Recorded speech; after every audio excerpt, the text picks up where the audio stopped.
Hello, everyone. Phil here, doing something that I didn't want to do, something that I didn't plan on doing whatsoever. All right, tonight is a stream that's completely random. That originally was supposed to be gameplay. All right, like I just want to get back to normality around here, but I'm not allowed to. So it's all right. Tonight, I basically am going to do something.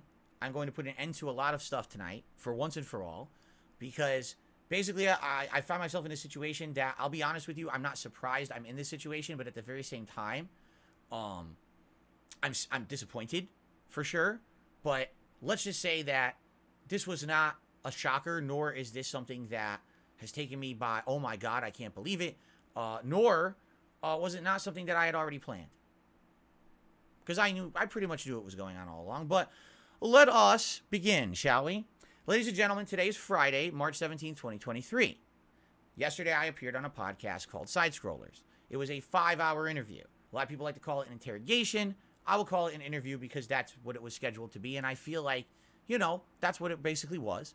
To give you the quick backstory, I am a fan of an old website called screwtack.com from the mid-2000s. This website used to put out daily gameplay content way before YouTube even really was a big thing.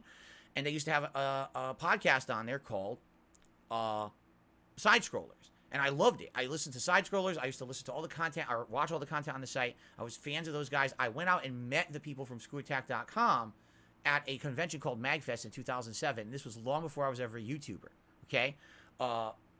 They were awesome people. But when I became a YouTuber, I kind of lost touch with them. Never really watched their content anymore. I was too busy making my own, just like I fell out of watching a lot of people's content. I was friendly with a guy named Stuttering Craig. He was one of the two, at the time, one of the two co-owners. Later on, he became, I think, the sole owner of the company. And he was running a convention in 2013 called Screwtack Gaming Convention. And so they're looking for guests. I reached out, said I'd like to be a guest, and now I'm a YouTuber. Here I am years later, used to be a big fan of yours, and now I'm a YouTuber. Can I be a guest? And Craig was super nice, nothing but cordial, one of the nicest guys literally I've ever met. And at that time, the internet was starting to turn against me with that whole "this is how you don't play" movement, and to have someone who was actually being nice to me was a rarity. Okay, that was the last time that I talked to Craig, 2013. All right, and it's been a decade. A lot changes in a decade, correct? So out of the blue, Craig emails me my business email, which is nice of him to actually figure out that there's ways to contact people via business emails when they list it publicly, but we don't have to criticize that tonight, I guess, with someone else. Anyway, so he emails me my email last month, middle or early February, I would say. And he tells me, I'm rebooting Side Scrollers, and your name came up as one of the earlier people that we'd like to have on the show as a guest. Would you like to be on the show? I took a look, and I was like, this would be interesting.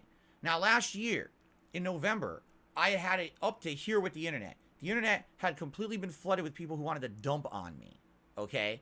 Talking shit about me, constantly regurgitating the exact same memes that they've been regurgitating about me for 5 years. Because, we have evidence of this and that and this and that, and it's not true, all right? That's the whole thing in this whole situation is, the things that people are saying about me are either completely untrue or partially untrue, with the actual truth being so ridiculously not what they're saying it is, that you get fed up. And for a while, I just ignored it. Every once in a while, I would mention something on my stream sometimes. As I said yesterday, sometimes it's a little white lie, right? Like, instead of admitting that I'm playing a certain mobile game, say, I just don't play it at all. Why? It doesn't affect my streams. Why would I even bring it up or whatever? So anyway, all these memes going on, people always dropping me in a negative light, and it actually irked me. Moist Critical had said in one of his videos that he felt like I was one of the biggest e-beggars in all of this, and it pissed me off. I don't want to be known like that.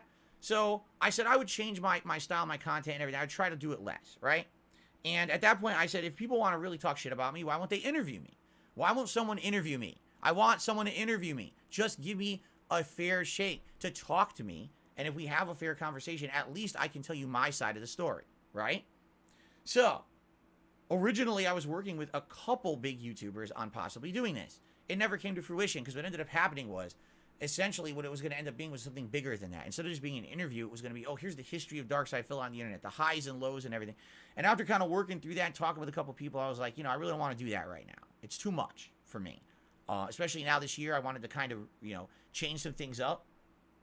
And essentially, I wanted to continue to change and listen to my audience and do better content. I can't open a whole new channel called DSPReacts and focus on React content and reviews and things if I'm embroiled in making a freaking documentary about myself. You understand? So I actually turned down the offers that I got from multiple different people and said, I'm going to move on from this. It's not a big deal.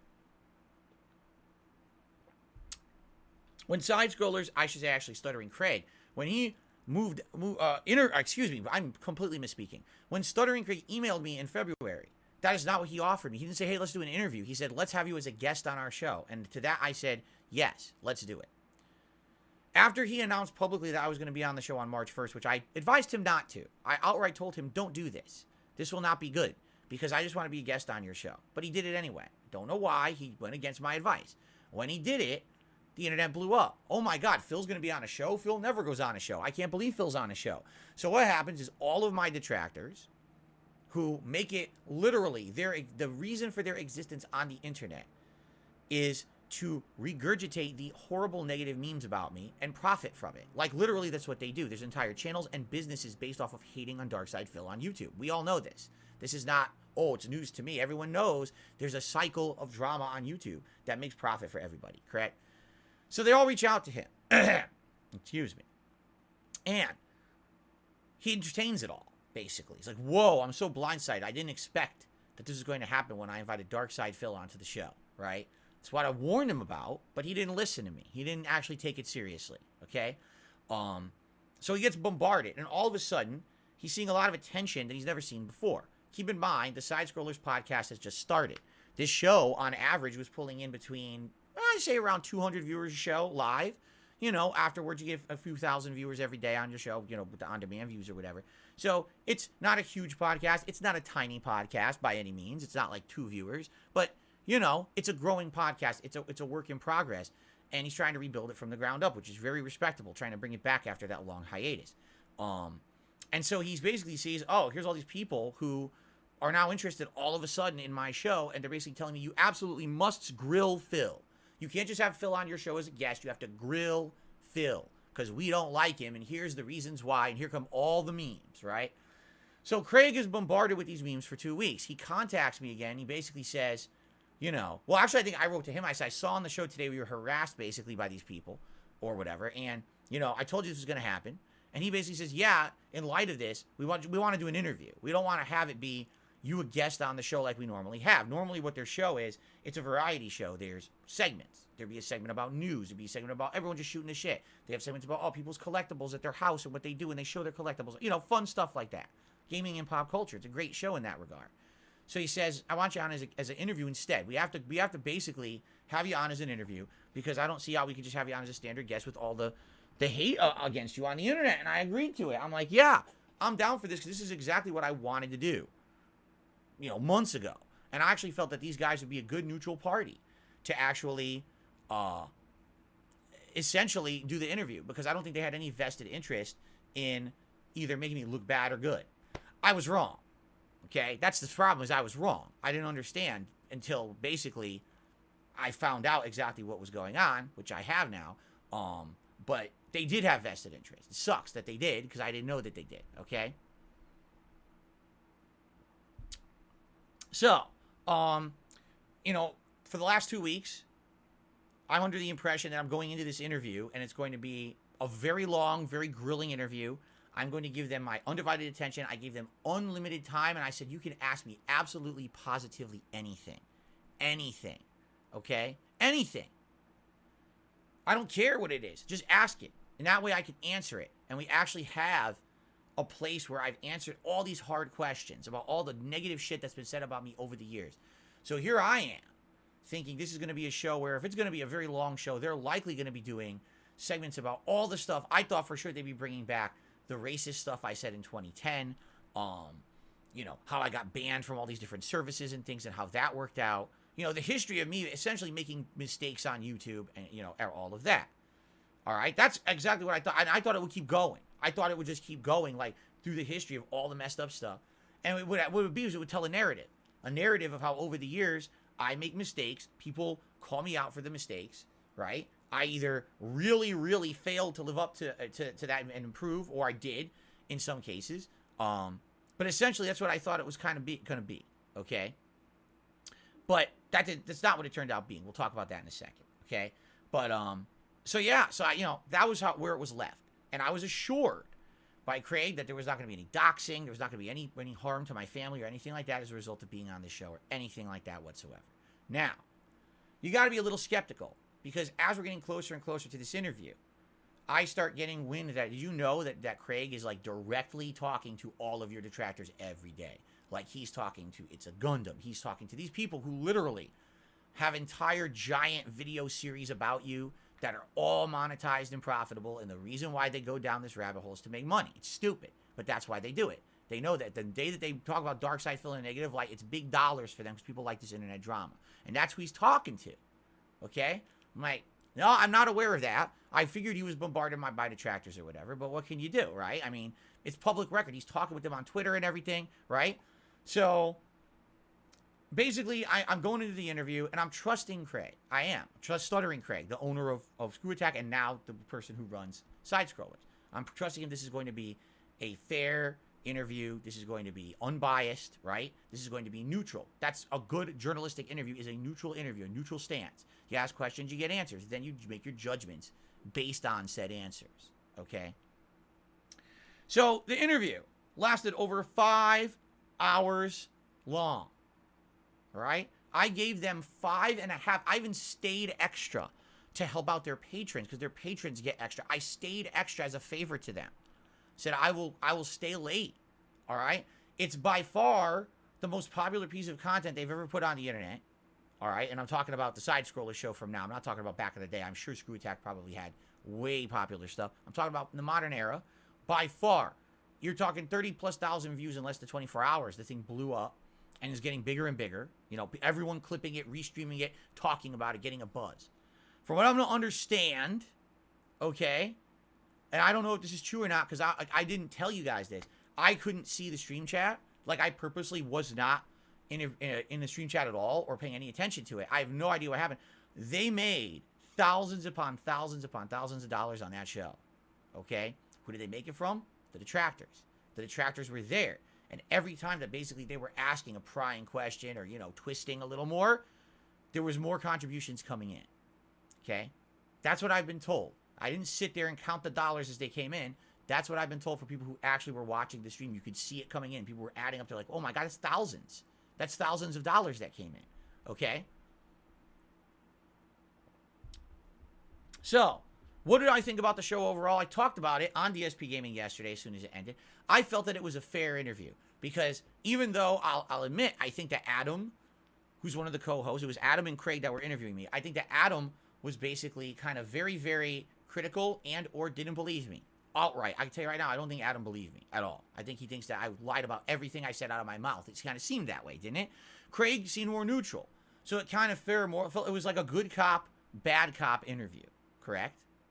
And it ended, and I did my own content for the rest of the day. I was fine doing it that way.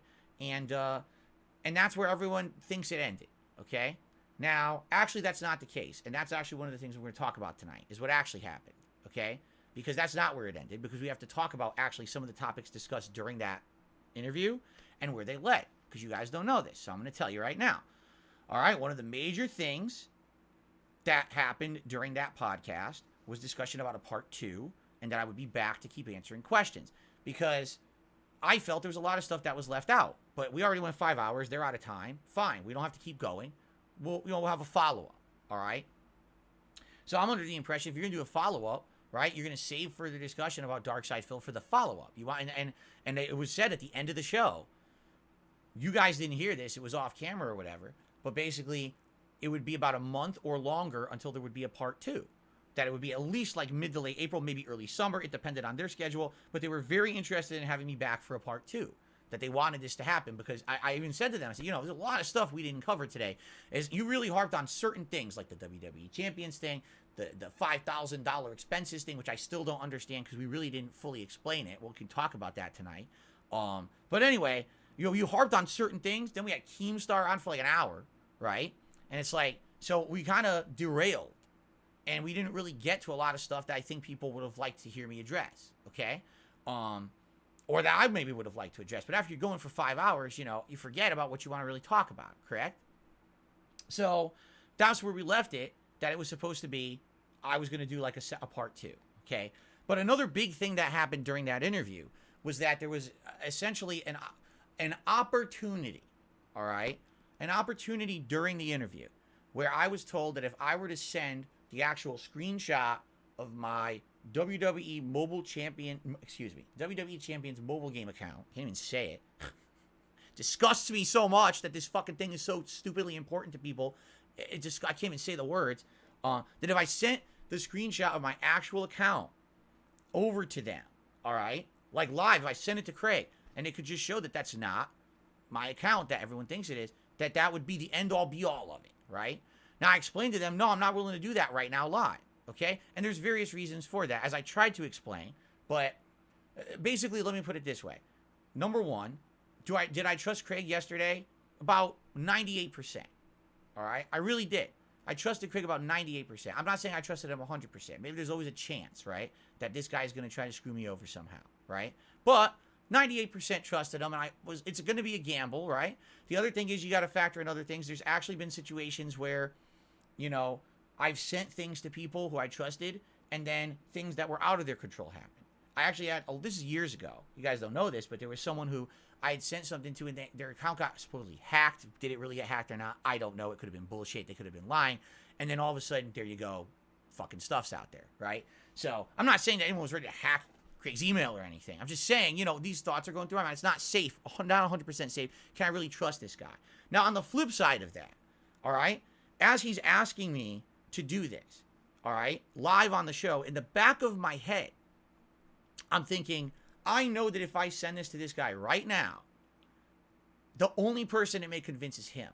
That's it. That's literally it. And maybe his co-hosts, right? Because they believe him, or they'll say, you know, Craig's not stupid. He'll be able to figure out if this is real or not, or whatever, right?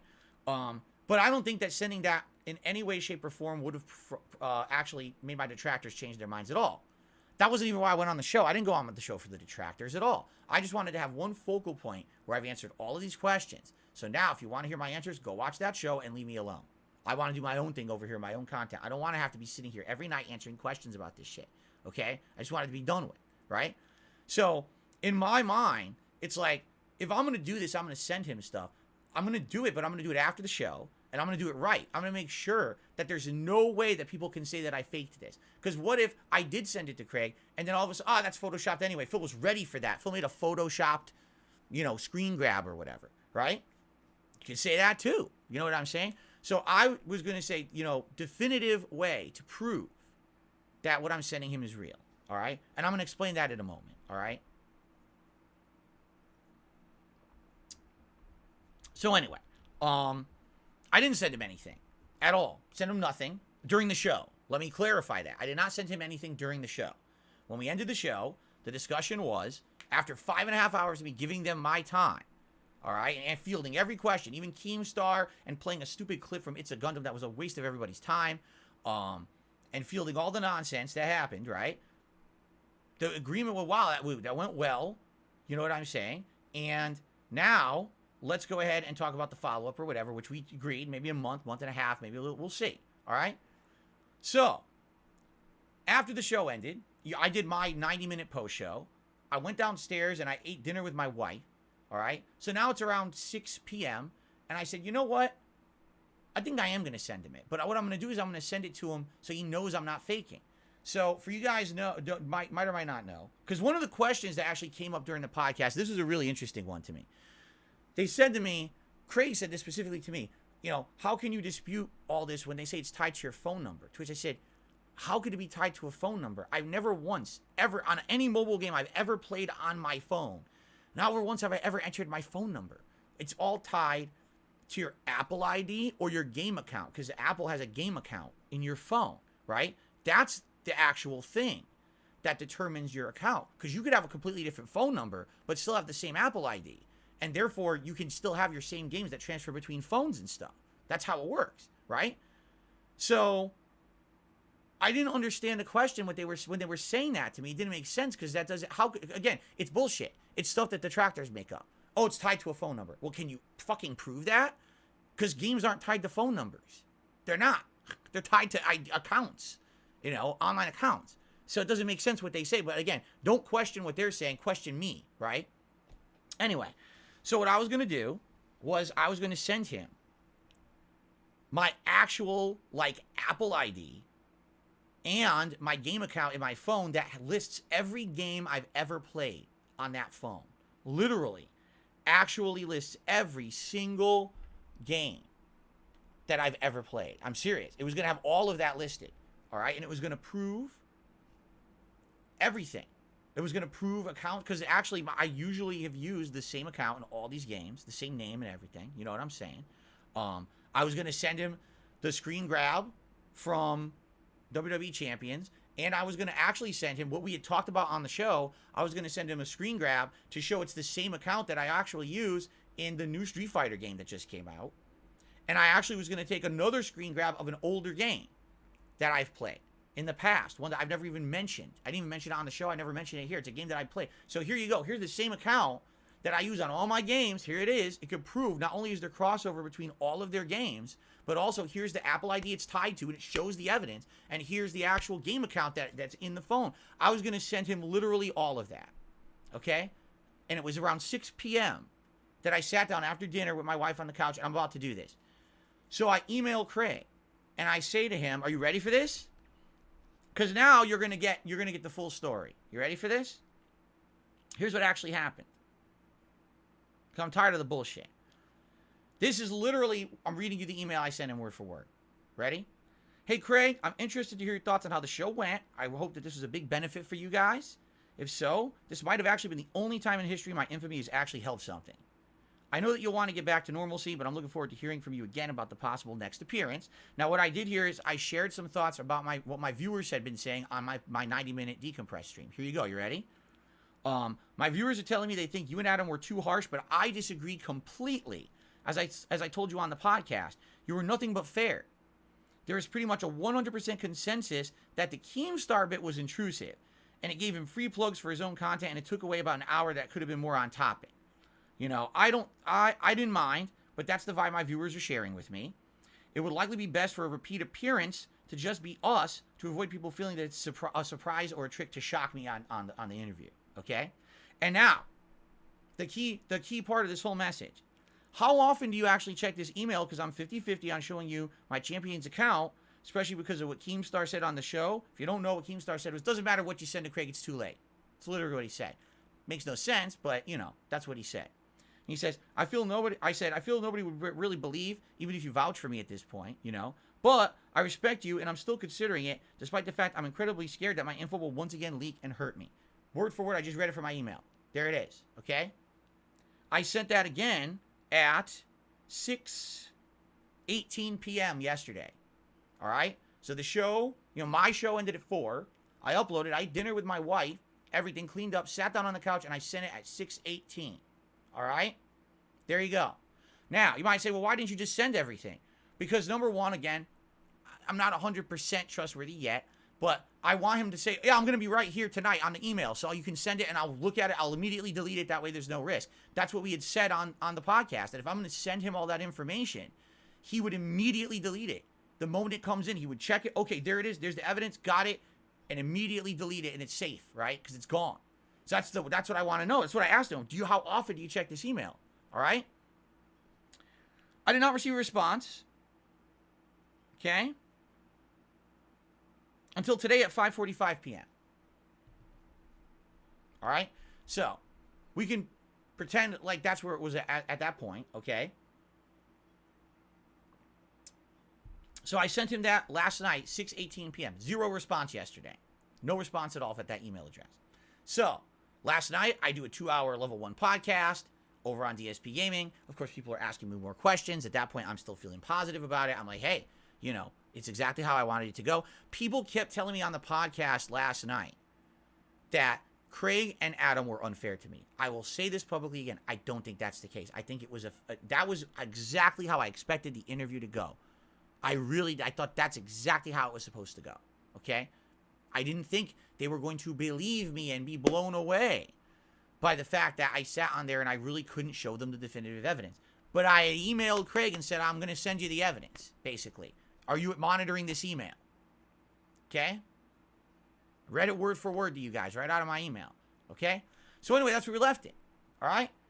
Overnight, nothing happens. In the morning, apparently they turn on their show. Now, here's where the bullshit starts. Okay? They had advertised all week long that on Friday we're going to do a decompression stream from the Dark Side Phil interview. We're all going to be playing Mario Kart together. It's going to be the whole show. It's going to be just be fun gameplay of us kind of messing around and playing Mario Kart to decompress from the drama that likely will have happened Thursday. This was advertised all week long. Is that what they did today on their podcast?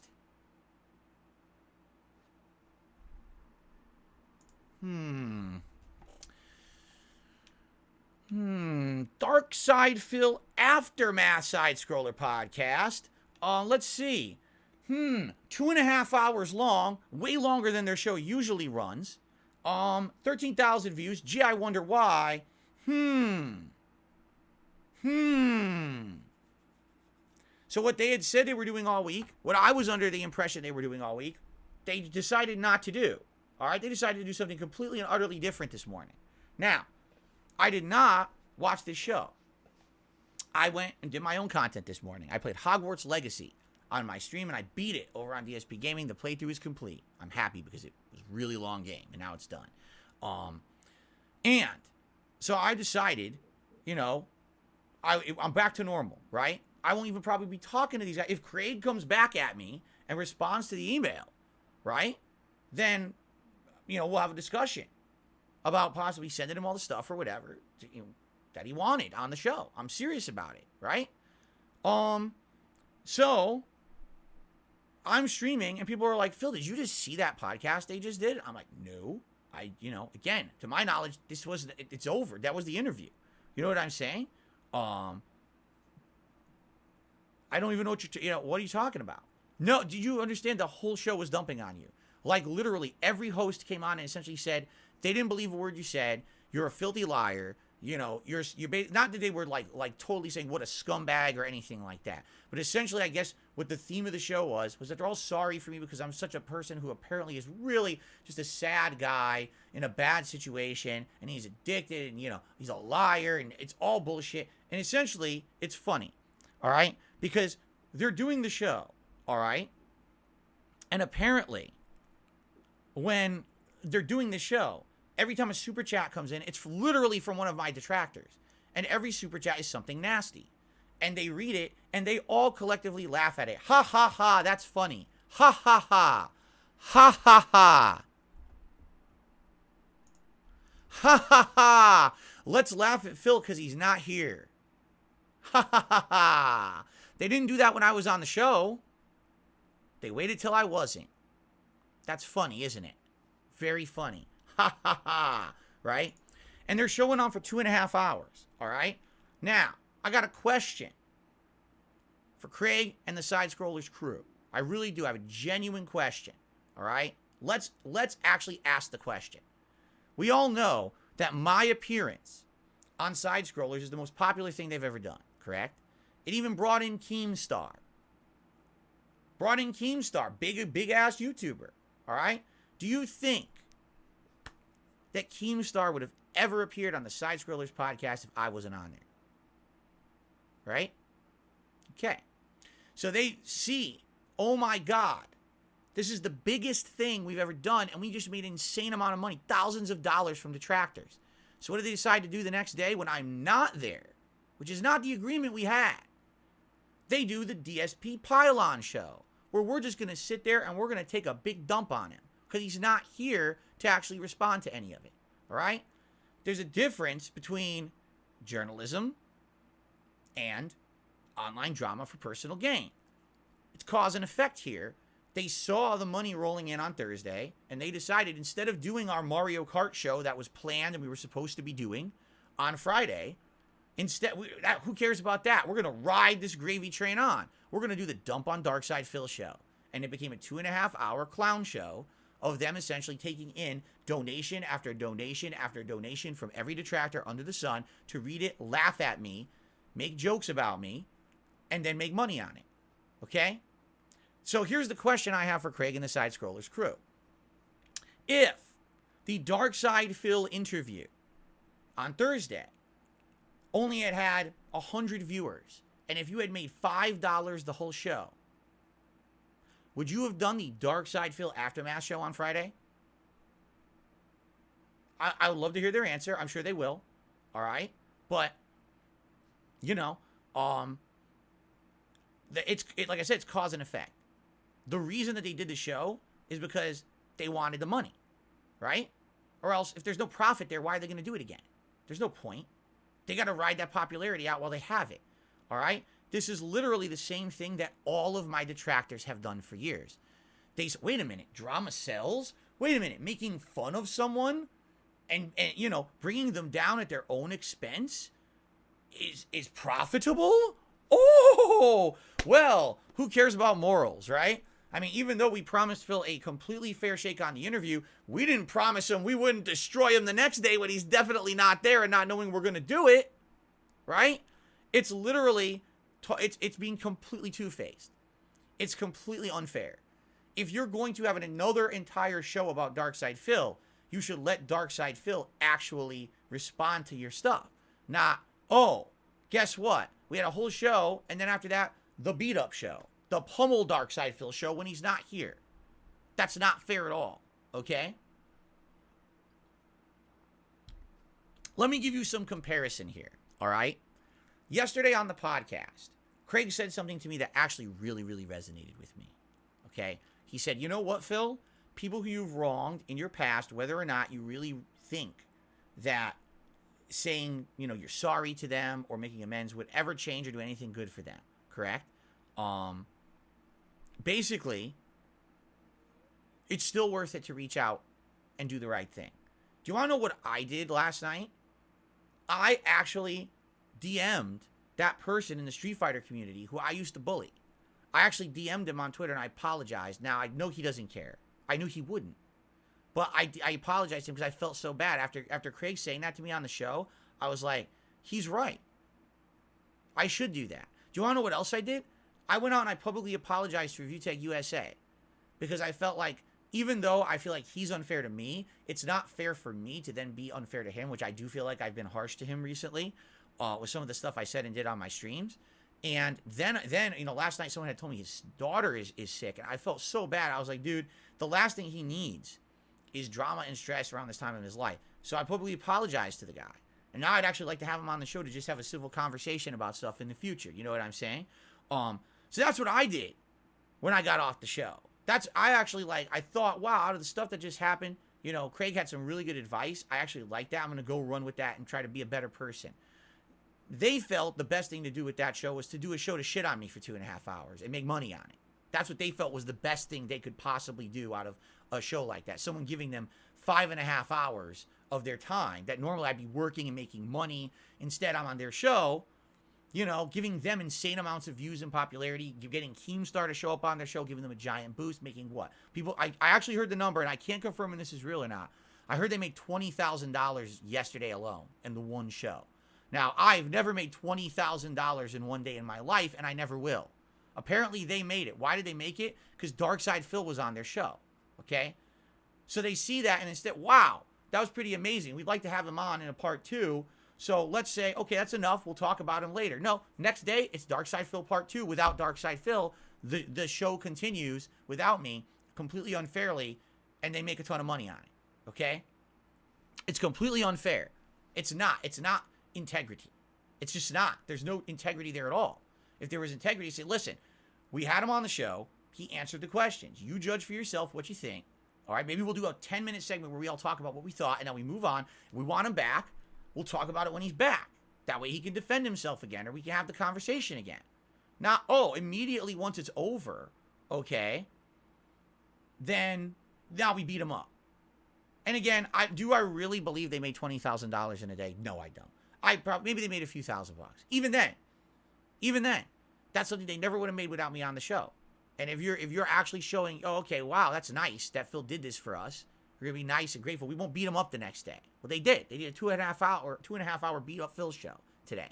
Okay, making more money constantly, right? Laughing. I actually heard, and we might because we might react to it live here. They all did the ack laugh together in unison, which I don't do. I've literally never done an ack laugh. It's a detractor meme. You see, Like, that's funny. Oh, something that people say about me all the time that's terrible is funny. Right? Right? Oh, it's hilarious. I don't even know where it comes from. It's just one of those memes, right? So anyway, I hear all this on my stream this morning, and I'm like, oh, I first I didn't believe it. I thought people were basically over-exaggerating. All right, I did. I thought people were making shit up, or maybe, what it is they want to start trouble. And I actually felt, and I defended those guys last night. I said, no, I feel like that interview was 100% fair. I do. I think that they, yes, was Adam harsh? He was. A lot of people thought he came off very abrasive and like a dick. All right, while Craig was more neutral and or seeming like a journalist. Adam was kind of being a jerk. I actually didn't feel that. At the end of the day, I was okay with all of them. I mean that. And I defended them. My audience was telling me the opposite. And I said, no, I think you guys are wrong. I think that it actually was fair. Okay, I did. All right. So anyway, when everyone's telling me this on my show today, I'm like, I don't believe it. I'll watch it for myself later or whatever. But over the course of the show, people were progressively getting worse and worse. Telling me, no, Phil, you have to understand, this was really bad. Like, this was 1,000,000% a detractor show. Craig is saying he's going to go on detractor shows now. Really? Craig, the guy who literally said, I'm going to be neutral about this, is going to be a fair interview. Now he's going to appear on detractor shows. So not only is it now, it's on their own content that they're now, it's going to continue. It continues into other people's content as well, right? Right? Okay, this is interesting. So again, all this is happening, right? And I'm just doing my content. I get an email, all right, from a fan. I hope the fan, I'm not going to reveal the fan's name or anything, okay? But here's what the email I get from a fan today. I want to give you some feedback. I'm watching the Aftermath stream by Craig & Company. It's clear there was never any intention to have you as a normal guest.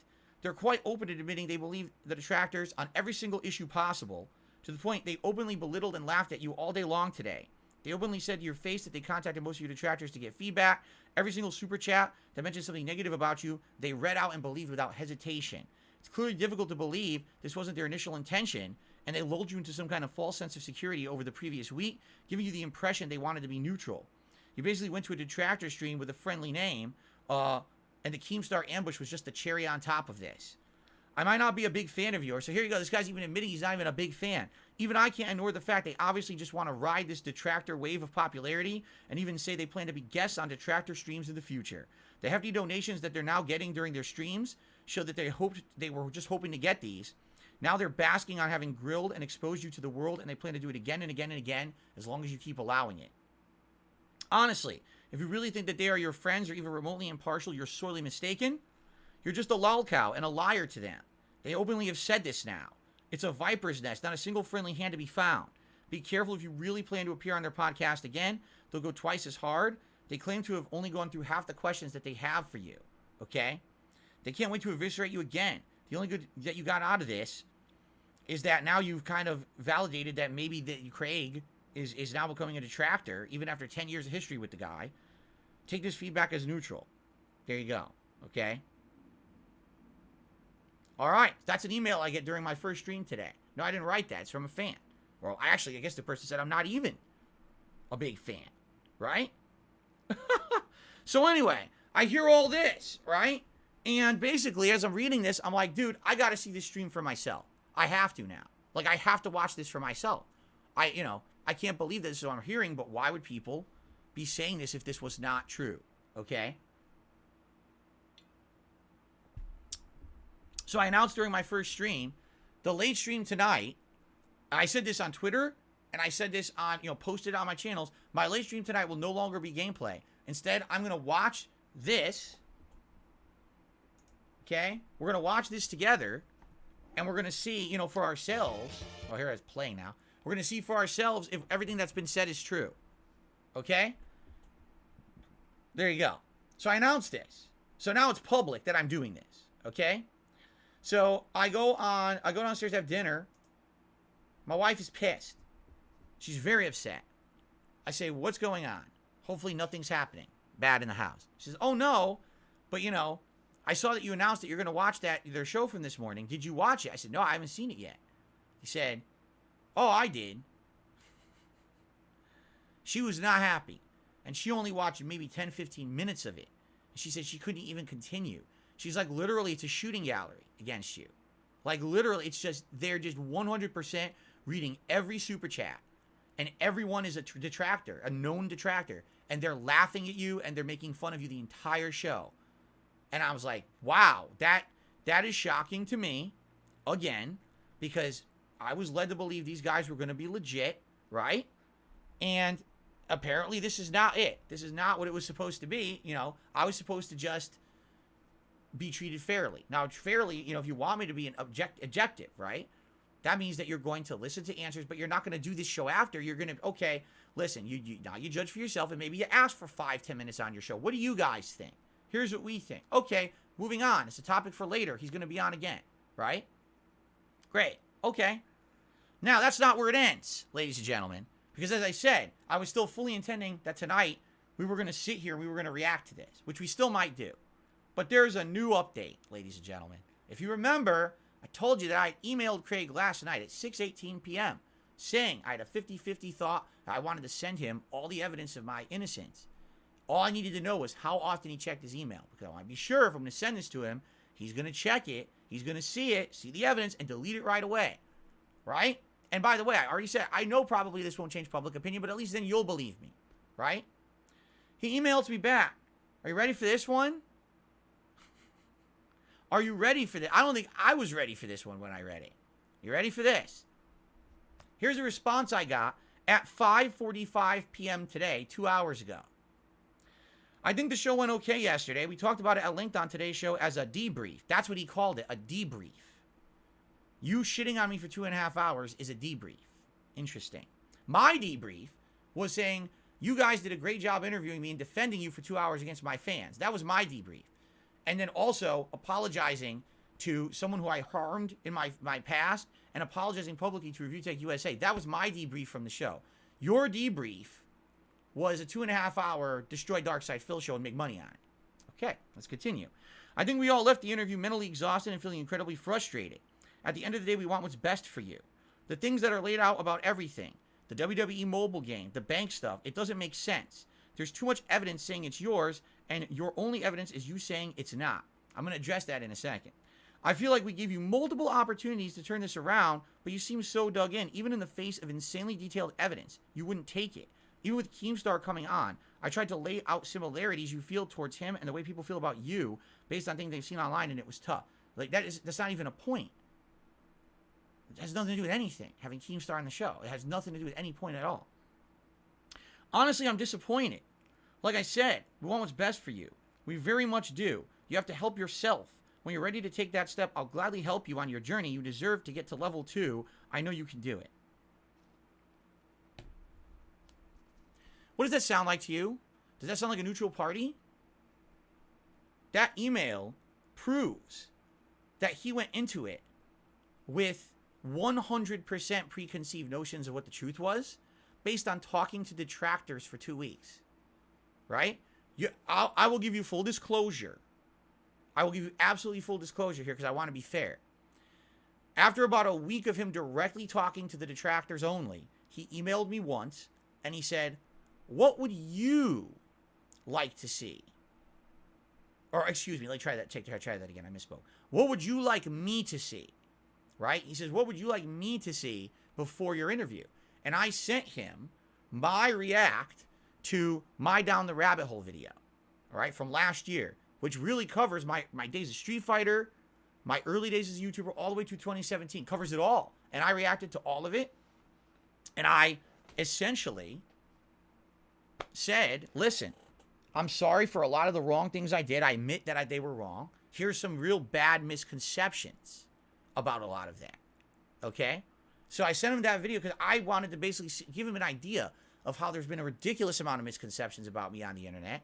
And when I address them fairly, you see how they kind of, you know, at least make sense. Not to say that I'm infallible. I mean, I make a lot of mistakes. But at the same time, I'm changing for the better. Which they laughed at during the show yesterday, by the way. Oh, change, you're changing. Yeah, it's called human evolution. Do you not understand that someone today is not someone last year, is not someone 5 years ago, is not someone 10 years ago? It's a constant struggle to improve yourself. And when you make a mistake, you admit you made the mistake and you move on for the better. If you keep making the same mistake a million times, that's a different thing. They laughed at me when I actually admitted, like Adam was laughing. about change and everything. Ha ha ha, right? So anyway, this email, essentially what this email says to me, all right? Now keep in mind, the last email I had to him was, man, I'm glad you guys made a lot of money, and I would like to actually send you the evidence of my innocence, but I need to know how often you check the email because, you know, I want to be sure that you're going to get it and delete it right away. Did you hear a response to that anywhere in his email? Did he even mention it? No. Do you want to know why? Because he already believes that I'm guilty. He went into the interview believing I was guilty. 100%. He had a preconceived, he talked to detractors for 2 weeks. Some of them who he likes, because I hate to tell you this, I really feel like he loves, he absolutely loves, like, It's a Gundam, right? He loves It's a Gundam. He laughs at It's a Gundam. He thinks it's funny. He kept mentioning It's a Gundam, all right, on his shows over the past couple of weeks, that It's a Gundam is a troll of Darkside Phil. So it's obvious he watches his content and shit, right? He loves this guy. Why do you think that of all the detractors, what's the first clip that they played in the interview and then they ran out of time? It's a Gundam. He's a fanboy of them, right? So anyway, he's been talking with these guys for weeks and weeks and weeks. And all he's listened to is them. I got an honest question for Craig and the side scrollers. How many of my fans have you talked to? How many people who actually watch my content on a daily basis? How many people who like my content? Who would actually tell you why they tune into my content? Wouldn't it have been fascinating to maybe talk to someone and say, hey, why do you like Phil despite all the hate against him? Why do you believe the hate? What do you think? Right? Did they do any of that? No, they talked to every detractor. They literally talked to the people who benefit the absolute 100% most from me being the villain. And that's all they talked to. Right? There was no evidence they ever went out and actually gave me a fair shake.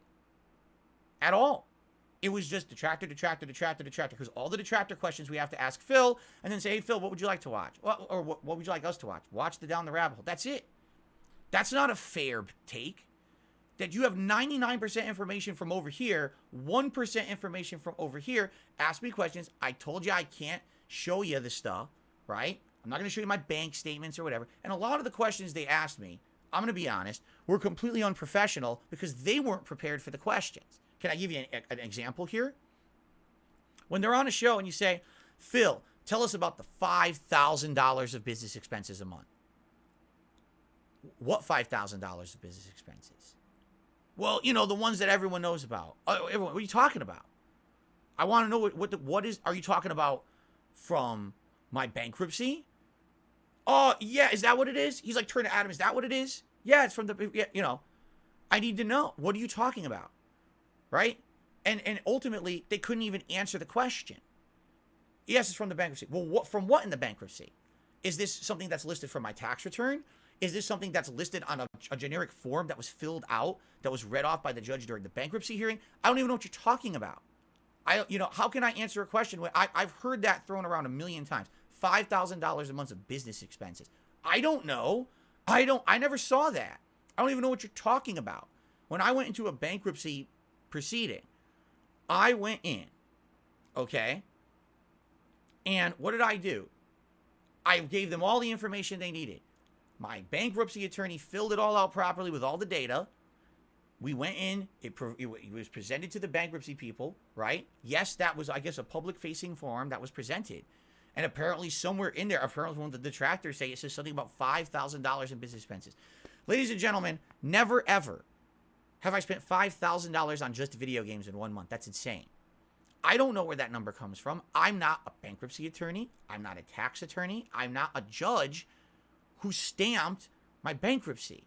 That's not my job to know that, where that number came from. No, I don't have $5,000 in business expenses every month. I don't know, okay? What I can tell you is it was 100% kosher according to the bankruptcy judge. Because again, because the trolls were harassing everyone involved with that bankruptcy so badly, I had to go in and I had to do, just listen to this, hours and hours and hours of work explaining away all the transactions that I did related to my business, not even related to my, like I was explaining everything so they would understand all of it. This is not something they have to do with anyone else. But because so many people were basically contacting the bankruptcy judge and saying, Phil's a liar, Phil's a fraud, all this. I had to go through all this. It was insanely stressful. It was one of the most complicated bankruptcies probably they've ever done. All right? Certainly was the only one where someone ever called in and impersonated one of my debtors. All right? Certainly. Okay? But the point is, you got me in the interview. The question is, explain the $5,000. Okay, what $5,000? They never even got around to explaining what they meant. So I try to say, I don't know. Is it maybe the mortgage? Is it, because I don't know, because my house is also where I work out of. Is it medical expenses? I don't know. Why would you ask me this question? That's a stupid question to ask someone in an interview. Like, I'm going to have the answers to this question. But to them, that's a valid question. So I answered it, right? And some of the other, again, the bank statements. The thing is with these bank statements, all right? I talked about it today on my show earlier. I'll talk about it again. You can say there's all this circumstantial evidence that says it's yours. Correct. And you can also say there's circumstantial evidence that it's not mine. Like the fact that there's all these transactions that are crazy big transactions for pets when I have one cat. One freaking cat. Not 10, not 20, not 100 dogs. I have one cat. How am I spending like $100 a week on pet supplies? What am I buying him? Golden pet fucking cat food? Like, what are you talking about, right? That's just as circumstantial to prove my innocence as the things that prove my guilt. I already said it didn't, and again, I explained it to them, and they didn't understand what I was saying. When it comes to those mobile, apparently, not even mobile, it was iTunes transactions, right? They're saying, here's a bank account, right? And in that bank account, it's showing that there's these transactions coming out of iTunes. And I'm like, okay. And, right? And like, the accusations against me from my detractors are that every day I make a bunch of money on my streams. People tip me. And that money goes into my PayPal account. And then immediately I go and I spend it all on mobile games. Well, if I did that, it would be coming out of my PayPal account, not out of my bank account. Why would I be doing transactions on money I made today on stream coming out of my bank account? My money doesn't go there. Think about how dumb it would be if I'm making all this money, it's going to my PayPal. Then I transfer the money from my PayPal to the bank account, right? And then I take the money out of the bank account. I'm losing money. When you transfer money from your PayPal to a bank account, there's all these fees involved. Why would I even do that? If that were, it doesn't make any sense. What they're saying, it logically makes no sense. But again, everything that they say that's circumstantial, correct? Circumstantial, right? Can also be countered circumstantially. Because the truth is, when Craig wrote this email and he says, we have all this evidence, there's no evidence. There is circumstantial evidence. There is no evidence without a shadow of a doubt of anything these people have said about me whatsoever. None. It doesn't exist. It's not provable because it's not true. So here's the thing, and here's where sadly this entire thing falls apart. All right? When they interviewed me yesterday, they were interviewing me from the perspective of I'm already guilty. They already believe it.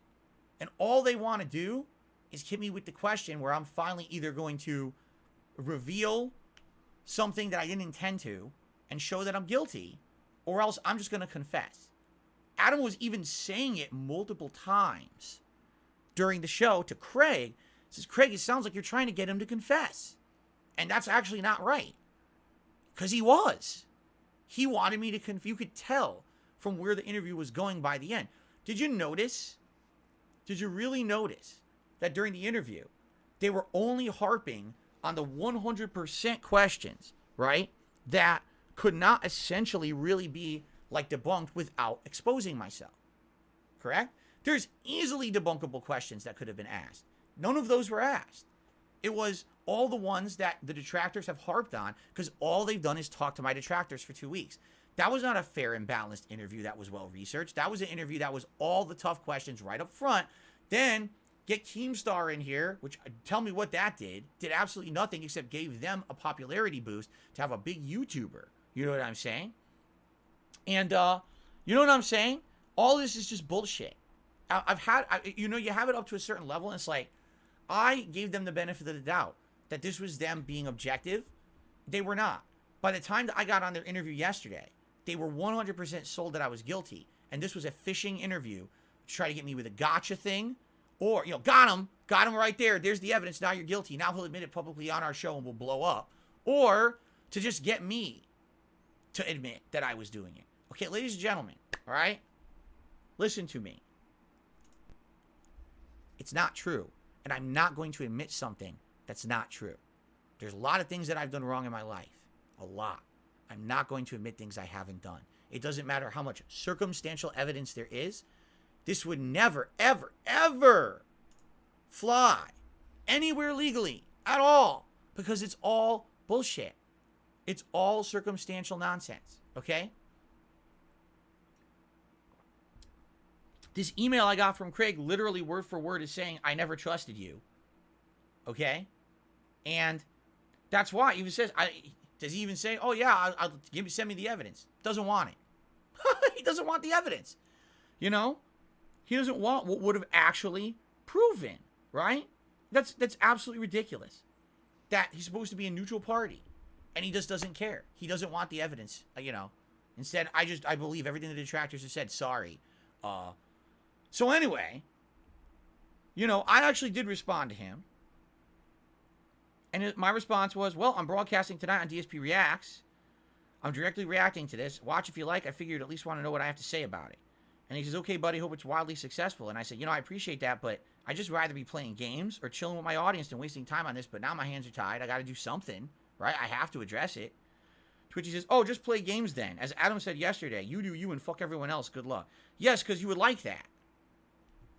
Because you would actually like for me to not say anything and just take the punches, and you completely benefit out of this whole thing. That's what you would like. You'd like everyone to think, right, that you were the big innocent guy. You did the great job, the pat on the back, right? No, you didn't. You went into it in the completely wrong fashion. You listened to the wrong people for 2 weeks, and I answered every question, gave you 5.5 hours of my time. Who else would have done a 5.5 hour interview for you with your little podcast? And I'm not insulting it because I'm small too. But who in their right mind would have done a 5.5 hour interview for you? And you went into it completely in the wrong manner. I thought I was being interviewed fairly. Your actions directly today on your show and in this email prove you never did. You never had an intention of giving me a fair shake. A professional would have said, the interview's done. Maybe we do a 5-10 minute decompress session today about it. We move on. We do our Mario Kart, whatever. Maybe we'll have Phil back in the future for more. Now, keep riding the money gravy train that we just got from all the detractors. That's literally what he's done. That's disgusting. What was I talking about yesterday? I was talking about something I like to call on the internet. It's called a misery broker. It's someone who literally, when someone has a bad day, they have a good day. They make money off of talking about other people's misery. You have literally turned the Side Scrollers podcast, which used to be the show that was supposed to be the #1 gaming and entertainment podcast on planet Earth, and you turned it into the Dark Side Phil shit show where you profit from my misery. You failed. You destroyed your own show. Wow. Amazing. Because now, right now what you've got temporary popularity based on the negativity being thrown towards me. Congratulations. I hope you enjoy it. You're making a lot of money, that's for sure. Congratulations, right? I certainly haven't seen any benefit like that from this, nor was that my intention. But it sure seems that way when you're doing an entire show today and you're still rolling into the gravy train, right? So, hey, you be you. And again, with the hilarious stab here, we want to get you to level 2. You want to get me to level 2. You want me to be like you? You want me to stoop to your level. So you want me to have someone on a show, interview them, and the next day do an entire show shitting on them for profit. That's what you want me to do. You want me to be like you. I will never be like you. That's not me. I've never done that, and I never will. I don't make that shit, right? I don't. I'm not Keemstar. Again, why was Keemstar on the show yesterday? Pretty obvious, right? You wish you could be him. Why else do you think he's on the show? That guy is fucking reprehensible. Everyone knows it. Everyone knows the guy has hurt far more people than he's ever helped. And any moment that he pretends like he's doing something to help someone, look how he's doing it. Oh, I'm helping Wings and Boogie by paying them money to beat each other up in a boxing match. That's insane. You're out of your mind, right? And you want to be like that. That's who you want to be. You're telling me that's how you need to be successful. That's how the internet works. No, no, no, no, no. That's how this low level of internet works. And the thing is, there's a monstrous amount of people who are successful doing really immoral, underhanded things on the internet. Okay? Tons. And what you essentially are telling me is that's what you think I should be, and that's what you sure as hell want to be. Well, go ahead and you can be that. Leave me the fuck out of it. I want nothing to do with being that. I never do. I just want to play games, talk with my audience, have a good time, and have nice, chill, meaningful, good time. I said yesterday, meaningful content for my... what does that mean? Well, you know, when people tell me that when they came to my show, they actually felt relaxed, they had a good time that day, they had a bad time, they come watch my content, they had a conversation with me, and, you know, to them that didn't even click that I said that. Meaningful content. Yeah, meaningful. You know, like I didn't shit on someone for 4 hours and make them look like a villain on the internet, and then I made a bunch of money doing it because, you know, I don't care about hurting people like apparently you did today. You know? What else can I say? It's a vile business being on YouTube. And what's hilarious is something that Adam kept saying yesterday, right? Something that Adam kept saying yesterday that was very, very, very, very interesting. He kept saying, dude, it's the internet. It's not real. It's the internet. It's not real. It's the internet. No, no, no, no, no. For some people, the internet is their life. The internet is my life, dude. Like, this is my job. 6 days a week, full time, I'm in this office. This is it. This is, you know, how I make my living. You think it's all jokes because you don't make your living on the internet. I do. That's, you know, no, it should not be allowed. Maybe the internet is bad. Oh, that's just how the internet is. No, the internet shouldn't be like that. The internet shouldn't be people just shitting on each other for profit. How do you not understand that we can aspire to be better? That we can aspire for something good or something better than what we have, this shit show. We don't want an endless shit show on the internet, right? I went on your show and I decided I'm going to actually grow and reach out and do things. You decided to shit on me for a whole show afterward. Like, do you see the discrepancy there, the difference? I grew. You went the opposite direction for profits. But it's fine because I can't make anyone be a better person. I can't make anyone, you know, have a moral compass. Sorry, I can't. All right? The whole funny part, and I'll end it like this, and then if you want, we'll do some reacting to actually the show here. Did anyone, literally, did anyone on that show go into it with an actual thought in their mind that I was innocent? That's the question. Because if they did, I feel like it would have went a lot differently. I do. I feel like if you actually went into it saying, hey, Phil was innocent, or could be innocent, right? Then it would have been fine. That never happened. Never that wasn't the intention. You could tell that. You could tell that because I already had said I wasn't going to say much or anything new, right? At all. I wasn't. It was just going to be stuff that I've already talked about and reiterated because I don't have anything new to say because I'm innocent, but I can't expose myself. And then when I finally tell them, all right, I'll do it. I'm thinking of doing it. Oh, I don't want it anymore. Oh, okay. So you didn't care to begin with. I mean, let's be honest. You didn't care to begin with or else you would, you know. There was no integrity there. All right? There was no integrity there. Huskers fan, you're already banned from DSP Gaming. Now you're banned from here. Congratulations. Real winner today. All right. Anyway. So, I think now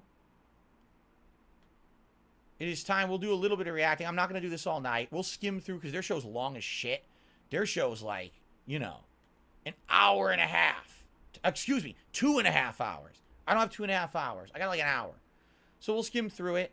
You know, we'll watch a little bit of it, react a little bit to it. I'm sure there's going to be a bunch of nonsense. I have a few tips to take a look at. They're probably all troll tips. Let's see. Yep, there's one. There we go. There's another. Yep. All right, this one might not be a troll tip. So Alex tipped me $5. He says it took balls for you to go on that podcast and answer their questions, even stayed on when Keem came on. He says, what Craig and everyone did today is scummy and underhanded. It shows they can't be trusted. I would recommend staying away from them, but it's your call.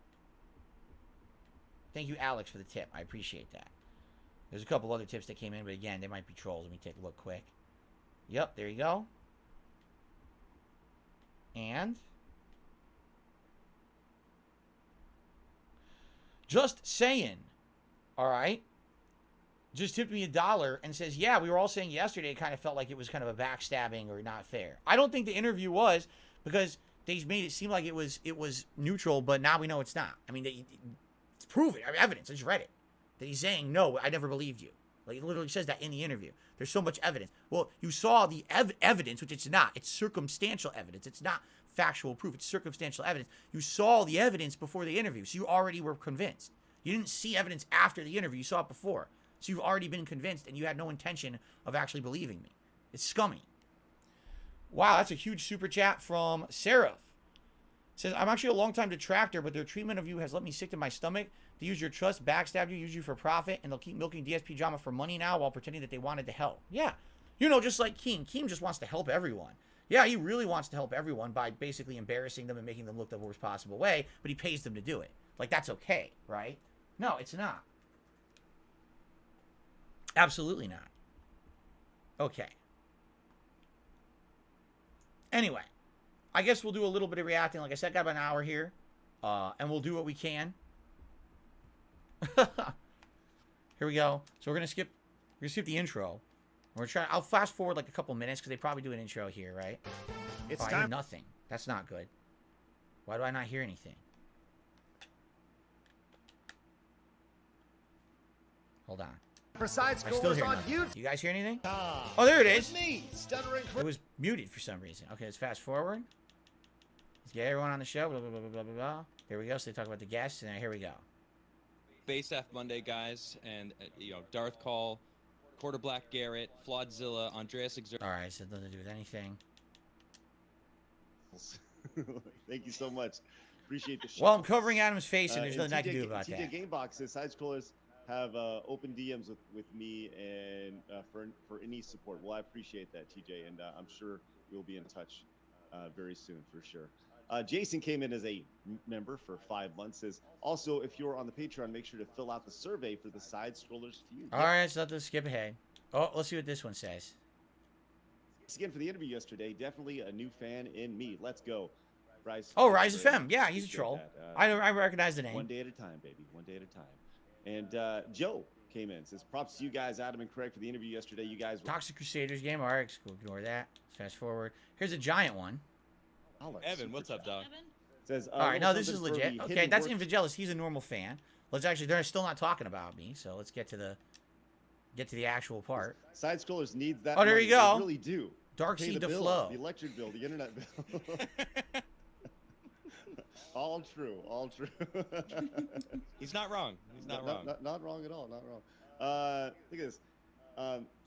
Anatard, Lord of Derps. Says Adam should change his name to Giga Chad. Because Okay. Highbrow stuff. Down There we go. Says, great job with the East Coast Italian style interview with the robust style questions and Keemstar style appearance. yeah, Thank you very much. shout out to Keem for jumping on, and honestly, Shout out to Keem for jumping on in an interview he had absolutely nothing to do with and derailing it completely because he added nothing to it, but then he promoted his product. Okay, why are they giving a shout out to Keemstar? Because Keemstar got them even more attention. When Keem showed up, all of a sudden even more people jumped on, and they want that notoriety now. They think, oh, you said Keemstar was on our show. Keemstar was on the show because of me. Keemstar doesn't know who you are and never would have been on the show if it wasn't me on your show. Shout out to Keemstar. Okay. being really respectful. Like I don't know when Craig was like, oh, we got a special guest. Is it okay? Can I move And my it's camera I down was here? Like, oh shit! Is it finally gonna go sour? Because I felt like the whole time, it was tense. Like it was a tense interview. I wasn't letting off the steam the whole time. You want to know what the funny part is? It wasn't tense at all. Like for me, it was a normal day. Like seriously, didn't you hear at the end of the interview? I was like, let's keep going. I was like, let's just keep going. I'm fine. But they were like, nah, we got to eat and shit. I was like, nah, let's keep going. We didn't answer all the questions that you guys, I know that people want answered. For me, it was fine. I mean, maybe for them it was tense, right? It's just not who I am. But then Keem came on and he said, I'll be respectful in private chat, and like he said, and he was. It was actually really cordial, and I have some things to say about that. But shout out to Keem for joining. I'll talk about it later. For sure. That was the most calm I've ever seen him. Yeah, it was great. It was great. Justin Kimmon says habitual liars will often admit to part of their Just accusations, listen to this. but not the whole thing. In order to appear honest, Phil was doing that all day. Yes, because the accusations that get thrown at me by detractors are partially true, and then they take a part of that and turn it into something that's not, and that's how they claim oh, don't you see that the evidence is that this part was true, so the whole statement must be true. No, half of it was true, and then you made up the other half, but somehow now the whole statement's true. That's what they do. That's how the detractors have always made up shit about me. For example, and I know people will say, well, this one's already been disproven. Of course, but it's a great example. The escort story. Was it true that someone flew in to visit me? Yes. Was it true that we made brownies together? Yes. Was it true? This and that and all that. But then what you do is you take the things that are true and you turn it to the half that's not true. Oh, well, it was an escort that Phil paid for to fly in, which never happened. You see? But that's, again, that gets thrown away. It only goes to the statements that can't be disproven or I can't disprove without exposing myself or my family to risk. And then, oh, well, those are the true ones then, see? Habitual, Phil will admit to someone, not the other. No, I admit to what's actually true, and then I'm going to tell you what part isn't. But again, they went into the interview 100% believing that everything was true. So, of course, they're going to think that, I'm lying constantly, right? Well, I think that's one of those things that, we were talking about body language before the show. Body language. People's body language. And, most of the time when I was talking to the camera and not necessarily looking at the screen itself. So it's different when you talk to somebody in person and you can read how they're looking, how they're interacting, if they're leaning back, if they're leaning forward, read their body language. But it's a lot different when it's online. Because I'm looking here, whereas I'd have to be looking here if I was looking at Phil the entire time. And if I'm doing that, I'm not, so I'll be interested to kind of take a look to see how. What's funny is someone just said you looked visibly distressed. You were rocking a bit. I literally rock every single day on my stream because, as you know, I'm uncomfortable if I sit still because of my back injury. This is something, watch every one of my streams and I'm rocking. Everyone even criticizes me for it. Can't you sit still, right? I mean, yes, correct. It's 100% truth that this happens all the time. If you make jokes about it, rocking back and forth, that's a meme, correct? So yeah, but outside of that, it was pretty much normal, except, yeah, after you're sitting there for a few hours and there hasn't been a bathroom break or nothing and your legs are feeling tense, yeah, you're going to feel like shit, but I still pushed through it. I was ready to go further. Body language. No, body language is a tell.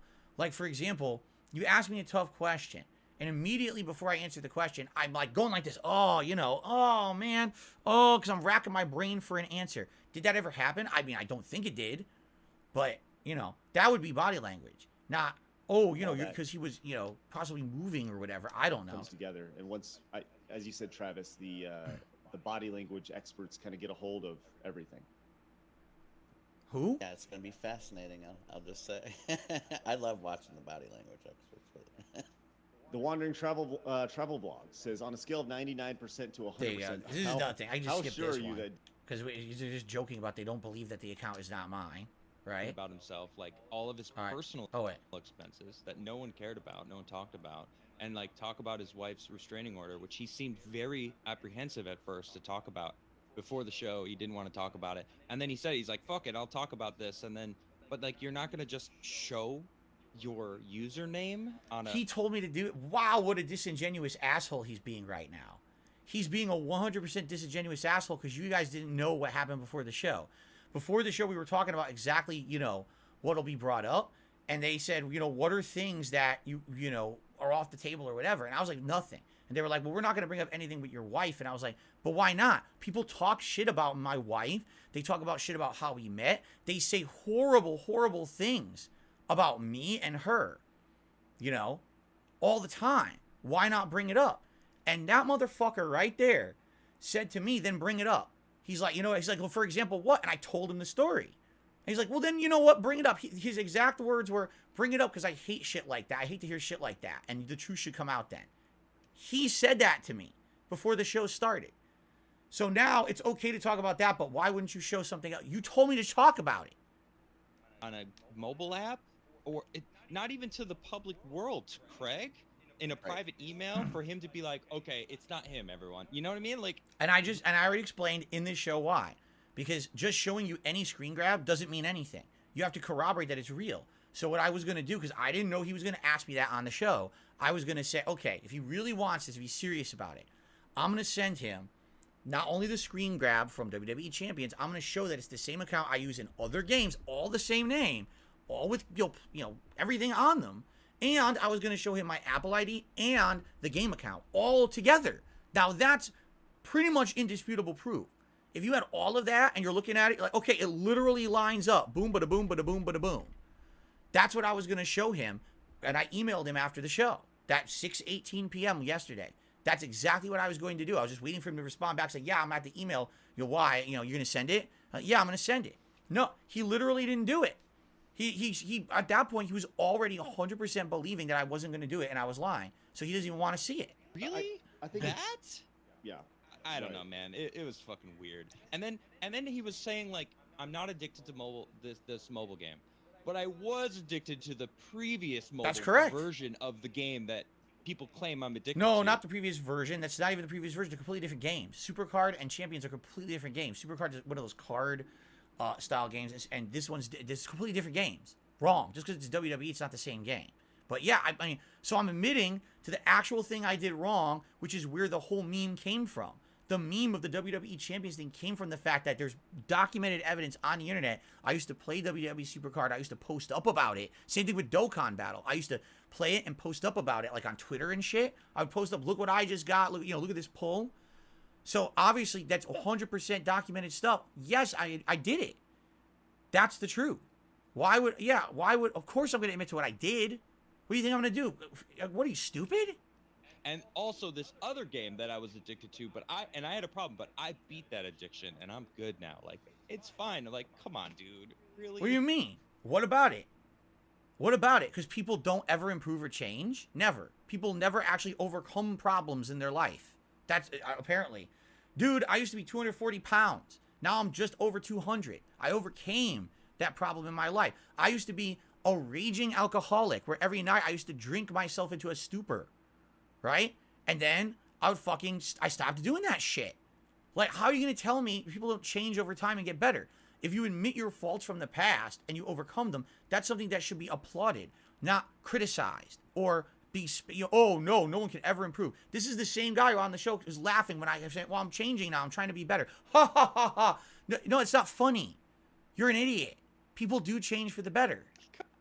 It's your username. I think that's... I think it shouldn't be lost that we greatly appreciate Phil coming on the show and being so open about things. And then that should be it. We greatly appreciate it. All right, let's move on. And on that note, major props for staying the whole time. Mm-hmm. Like, honestly, I was shocked, and I said this to him. I don't know if we were still live before I dipped out after I said this. I was like, bro, like, props for staying. Like, you got some major balls for like dealing with stern interviewers, because like we didn't go easy on which is him what at I was all there yesterday. for. And the reason I stayed is because I'm telling the truth. Do you think I mean, no, really? Okay, now we gotta be real. Hold on one fucking second here. If someone is guilty, why the fuck would they stick around for 5.5 hours? Are you crazy? Why would they even agree to the interview? Why would they do it? It doesn't make any fucking sense. But that's what I mean. Like that's why for so long, people said Phil would never do the interview, right? Never. He would never do it. And I said, fine. Eventually, I'm gonna fucking do it because I had enough of this shit. I had people saying this about me constantly. I'm gonna do it. So I sit for 5.5 hours. Oh, just guilty. Like what? What do you think I was there for? Why do you think I could take it? Why do you think I could take it for so long? He clearly had issues with, and to have it, he didn't come in here thinking like, all right, I'm gonna have to deal with talking to Keemstar as well. Yeah, because that was a waste of everyone's time, including mine. And then the freaking Gundam clip, and he stayed, and it's like, you know what? All right, dude can take some punches. So, yeah, out of you guys, did all of you think he would leave early or leave at some point? Because I did. No. Whoa. Phil is an screwed up. interesting dude, right? He's an interesting dude in that he's been dealing with this for a long time. We dealt with 10 fucking years. The overwhelming swarm of insanity in 2 weeks, and he's been dealing with it for a decade.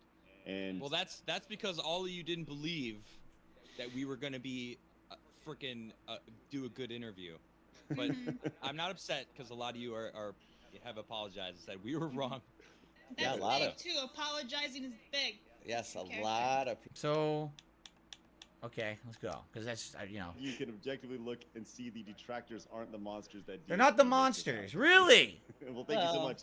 Not- Some of them are. Oh, okay. That was fair. I was asked about it last night. And, That was fair. And they said, Majority, no. well, I would say in any fandom, there are people who can look at things logically, and those who take things to the next level, right? In any fandom, whether that's you're talking about Phil, Marvel, or the Dallas Mavericks, right? Like there are people who can look at things logically, and then there's some people who just take it a step too far.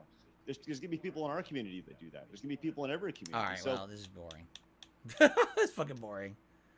You weren't letting him slide either, and I don't think you're getting enough credit for the work that you put in for that interview. So I think our combination of you being prepared with really good questions and me just like soaking in what was happening and just, calling it as I see it, you knew just enough. You knew just enough to where you could say like, well, that's not right, and I knew way too much. Yeah. As a There you go. I knew way too much. No, you didn't know. Craig, you didn't know. You were told things that were supposed to be considered circumstantial evidence, and you were supposed to formulate an opinion. You didn't know anything. All you knew was what people had said about me. Now, you have evidence, just what they said about me and all their circumstantial bullshit. You didn't know anything. That's the problem. He went in to this interview, I know everything. So now we're going to ask, and hopefully we get the confession. Instead of, I'm going in, here's what I heard from this side. I actually did research on this side, and now we're going to meet in the middle, and we're going to have the interview. It was 1,000,000%. I listened only to the detractor side, and then asked me about one documentary, and that was it. That's completely different, right? Completely different. To me, it seemed like Craig had the substance and Adam had the style of the interview, and that's just, you know what I mean. And not that you didn't have any substance either, but that's the way it. Craig, you have no style. Or that you don't have any style. All right. Continue. Did yesterday. Absolutely. The Pounder says, does it cost $5K a month for each? So here we go. The stupid, it doesn't make any sense. Nope. Does not. No. It's like, that's a laughable a simple no. Yeah. Simple no. It costs time after the initial investment of getting your webcam. All right. On to the next. That's a long bike ride. Dark side fail. Yeah, did you go on a 5-hour bike ride? That's insane. Yeah. Lord. He's like, I don't want this bike ride to end because I still got more to listen You're to. listening to on a bike. It's gonna be good. Okay. Gamer 2 says, Oh, here we go. I'm toxic on my own streams. I ban anyone who brings evidence that contradicts his narrative. He lied about literally everything yesterday. There you go. Look at all that. Look at all that corroborating evidence of that statement. But they're gonna keep reading it, right? Anything that's associated with money, they're gonna read. Toxic on his own streams Yeah. and bans Anything. anyone who brings evidence that contradicts the narrative. He lied about literally everything yesterday.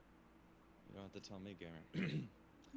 Sophie says, thank you so much. What does Sophie. this mean? Great Phil looks like he's going through puberty backwards and sweating like nuts. I didn't sweat once. I literally didn't sweat at all. Did you ever even see me like wipe my forehead? There was zero sweating, and I don't even know what that means. But do you see they're reading everything? Just read everything so that we can make fun of Phil. This is literally the Phil shit show. Good job, Craig and Adam. Best Shit part of on interview Phil was the entire looking show. Like he was going through puberty backwards. I didn't sweat. I wasn't sweating at all. Frankly, it was nice and Like cool yesterday. nuts. Today, Good it was hot in this office. But Was he yesterday I sweating? wasn't I didn't sweating, and I was in notice here for 5.5 hours. Right?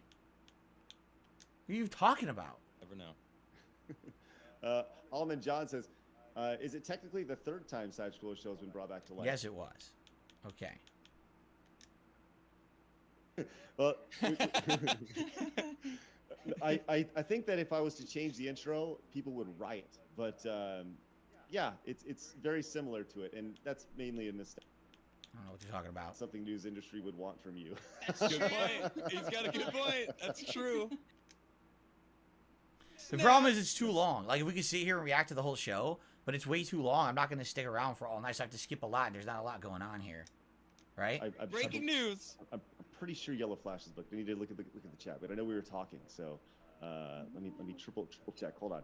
Mr. Knox, how you doing? Mr. Knox says, was DSP stupid or desperate for any form of clout to be a part of the interview? You tell me, what clout did I get out of the interview? Zero clout. What benefit did I get? Did I make a lot of money? No, they didn't pay me any of that money that they made. Did I get any positive press from the interview? No, not at all, right? Nothing at all. It was supposed to be me being a guest on their show. It wasn't supposed to be an interview to begin with. I was doing them a favor, right? A favor. Interview. Either way, this is freaking gold. Yeah, that, I don't know. I think that he likes our show. He said he watches our show, and we have a lot of fun on this show. And I think he desperately wants to be relevant and desperately wants to be successful, and just does not know how to do it properly. Despite the fact that I literally said on the show, I have no aspirations to be a big YouTuber. I have no aspirations to be successful. All I want to do is put out content for my audience and make a living doing it. Meaningful content for a small group is what I want. That's what I actually like more. I literally said this on the show, and he thinks the opposite. Well, maybe if you would take that fucking hat off and take the cotton out of your ears, you'd hear what I actually said in your own interview. In this world. And I mean, you got, if you've done the amount of shit that he's done without being honest and holding yourself accountable, he's never going to be able to shed that stigma that he has. How was I never honest or held myself accountable? Did you not see me react to my own Down the Rabbit Hole, react to the John Rambo and Howard video from last year, and literally fess up to so many mistakes that I have made, right? Like, what are you talking of? You're talking about, here's what he's talking about. WWE champions. Like, literally, that's what he's talking about. That's it. It's like they took one issue out of the entire history of everything. They took one fucking thing, right? They took one joke from a stream last summer. It's a joke that's completely out of context to my normal content. I don't usually joke like that. It was a joke that was misinterpreted by a lot of negative people being negatively saying it was a racist joke. Wasn't intended that way. It's still a dark joke. It's definitely still too dark. It's not in my normal style. Well, that's him every stream then. You know what I'm saying? Like, what are you talking about? Right? What do you speak? What? None of what they're saying makes sense.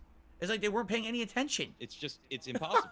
Right now, unless he owns up to it, it'll never happen. Own up to what? To the one thing? You're literally harping on one fucking thing. You ignored everything else. Because everyone will always hold that against him. And, you know, he just wants to, like, pretend like all of it, oh no, it's all in my past. Like, let me just start fresh. And it's never going to happen, dude. You Right. can't start fresh because the internet is forever. And all your shit's on the internet. Yeah, but so because people have done things in the past that are bad, you can never forgive them and never believe that they ever got better. That's what he's saying.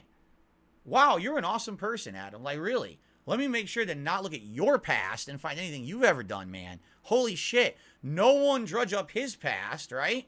Like, what are you talking about? You're not supposed to fucking ever improve and be better from your past, according to this guy. You can never, ever, like, wow. That's interesting. Own your shit. It's just going to keep piling on you. Right. I think the closest he was going to get would have been after the show. Yesterday. Right. This was He the didn't- closest he ever had Right. to finally resetting, and he chose not to confirm the with you, offer. Craig, and he chose to fucking talk shit on Keemstar after the show. And it's like, bro, what the Because Keemstar's a piece of shit. We said we were going to do it on the show. That doesn't mean shit. Keemstar is a piece of shit. No one likes him. All right? People deal with Keemstar because they want clout or they want money. All right? That's why. I can say whatever I want about him. I talked shit. He talks shit about me too. Way more than I've ever talked shit about him. You're out of your mind. I'm supposed to kiss his butt because I was happy. I want nothing to do with the guy. I already said this multiple times. I want absolutely nothing to do with that man at all. Like I said, if I ever had a business arrangement with Keemstar, he would literally try to control me for the rest of my life. He would literally like a puppeteer with strings. He's like, well, I helped fill out that one time, so now he's beholden to me for the rest of the life, right? That's the kind of guy he is. He's ultra controlling. Why do you think when he tried to control me with getting me to do this show, and I would not play by his rules, right? I would not just do exactly what he wanted, right? Drop my entire stream to answer the phone for him when I didn't even know it was him, correct? He's so upset. because he wants to be in control of everything at all times. Why in the fuck would I ever want to go be in business with someone like that? Why do they like him so much? Are you stupid? Have you not done any kind of research on this man on the internet that's factual? And that's the difference. They'll say, oh, Keemstar and Phil are the same. They both get to hate. No. The things Keemstar has done are well publicly documented, and they're not circumstantial evidence. He fucking talked shit about mental illness to people like, people like Etika and what happened there. He's falsely accused people on the internet and he literally factually proven he's orchestrated events, dramatic events that weren't real to get stuff, popularity for his content. It's factually proven. The stuff you're accusing me of is not factually proven. It's bullshit. Bullshit. There's a difference. Hated for bullshit, hated for facts. It's not rocket science unless you like the guy because you want to kiss his butt because you like riding on the clout that you have having him on your show. Let's be honest here. What the fuck is wrong with you? Anyway, I know we got some more. Yeah. I got more to say. I'm just. Say, just so you know, Flash will be. The funny part again is that none of this was said when I was there. Do you understand? Why do you say this behind my back? Right? Why is this said? Where I was there. I was fucking there. If you have things to say to me, say it to my face. Why did you wait till the next day? You know? It doesn't make any sense at all. None. Except we wanted to profit. Profit. On the show April 7th. So Nice. So My sister's birthday. All right, nice. It'll Happy be birthday. in a private Discord. Yeah, that viewer actually came in yesterday and last night when I was talking about this a little bit, and I was actually going to bring them up during the stream, but just didn't have an opportunity. So Who up? Yeah. Craig is aware of, missed it. and Adam's aware of like 90% of all of this stuff. I know way This is too just much nothing. about Phil. Yeah. Way too much. Yeah. This is just, it's again, they took every super chat, read it out, and just, yes, it's all true, yes, it's all true, yes, it's all true, yes, it's all true, yes, it's all true, yes, it's all true, yes, it's all true. That's not professional. I'm not there. I'm not there. You had me on the show. And streaming, they can't finish it. Like a show that goes like horribly wrong after what, like 6 seasons, but you have to keep watching because you want to know how it ends. I think Maybe it's more that's like it. I think it's more like why Jersey. Anyway, no one's watching me because it's like Jersey Shore, you fucking moron. Good lord. Congrats on that home ownership, dude. Way to go. Sounds smart. But you'd probably watch Jersey Shore. It's probably your favorite show. Actually, yeah, smart. Get a good ROI on your house for sure. All right, let's see. I think we got a few more, and I'm still, golly. They're never going to Chat end. has This been is their so whole busy show, today. is just reading Ridiculous. negative super chats about me. Mr. Doctor Inspector. Okay, one actually had nothing to do with me. I can't believe We'll it, probably right? pay taxes on it first before we spend it. The 1651. That's an inside joke with all. Rise FN says Adam. Yeah, blah, blah, blah. Does it keep going? Let me just, for the sake of it, let me fast forward a bit. Let's go like 20 minutes forward and let's see what they're talking about. Okay? Inner peace or whatever, you know. Right. I 100% agree. 100% agree. Me too. Yeah, I hope so. Here we go. Darkseid to Flow This says, is 20 minutes later. It continues, right? 20 minutes later, this is the whole show. The whole show is just about me. Everyone wants to know, what are the chances you'll appear on That Being Said or other detractor streams? I've told, I've been in talks with That Being Said. I'll definitely appear on their show, 100%. 100%. I just gotta lock down a time. Coming up, I'm gonna be on Tuesday Night Main Event on Tuesday, coming up as well. So that's gonna Great be really show. cool. Great show. Talking to Jeremy Decent about gamer. that. Don't know what that is. Anyway. Start fresh. If you don't hold your, it's impossible to Here we go, start here we fresh go. if you don't hold yourself accountable in any way. Congrats for the great work, guys. I'm going to skip ahead even further. Here we go. Agile. Jade, have a good And night. I think that's why he's still sitting at, like the World 1-1. So Well, and he has such a high view of himself. You know, I said it to him, illusion of grandeur, man. Like you really think that you're this freaking king on this pedestal that everyone needs to worship you. And give What you the fuck are you talking about? I'm a king on a pedestal that needs to be worshipped. We explained what the King of Hate moniker meant, right? We did. We actually went through it on the show. That has nothing to do with anything like that whatsoever, right? I said I'm a small-time guy. I'm a flawed. Everything I said on the show was to explain that I have absolutely no big thoughts or aspirations about myself or my content. But you see, it's a giant king, and everyone should kiss his butt. Yes, you're right. That's why I take it every opportunity to always be on top of everything, right? I totally don't. What a real wow. Yeah. Funny, If you want to talk about people who unprepared, this guy knows absolutely nothing about me whatsoever. Zero. Besides the hate that's come in. That's what he hears. He knows nothing about me or my content whatsoever. You had it really well for a long time because there was no competition. You got into YouTube This is early, correct. man. Like good shit. But you didn't continue to evolve with the This internet. is all correct. You stayed stagnant, like thinking that you were worth people's attention. Correct. I've talked about all this publicly in the Down the Rabbit Hole and other places. 100% correct. I've admitted to this. And you weren't. Correct. You have to adjust and cater to your audience, and he didn't. Correct. His audience slowly grew in the wrong direction by people making fun of him, and instead of owning it and using it like Keem talked about, that's what he does. He's like, I got the most detractors, and I use them. They're my fans. They make me more money because of the hate. And But he makes shit content that's harmful to others. That's how he got over it. He doesn't make gameplay videos, Adam. He doesn't interact with his audience in a nice, positive way.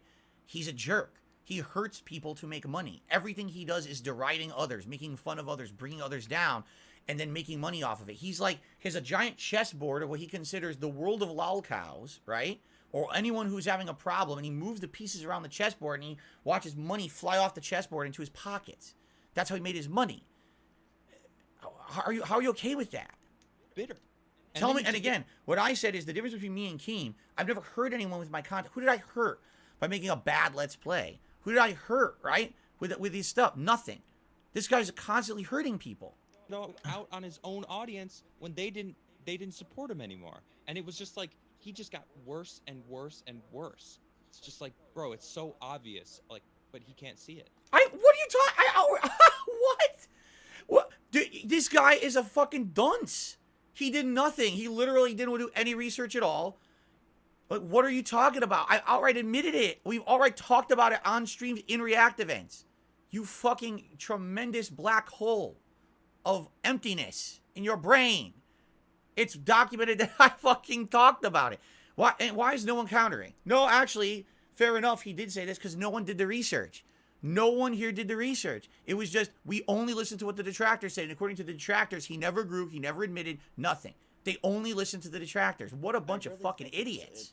You got a point, and I think what King Wow. said was right too. It's one of them things. Like, I think if he would have owned up to his mistakes as they happened, as they came along, it would have been way different. Correct. But instead, he got to a point where he denied, and it's so much now. It's just a mountain.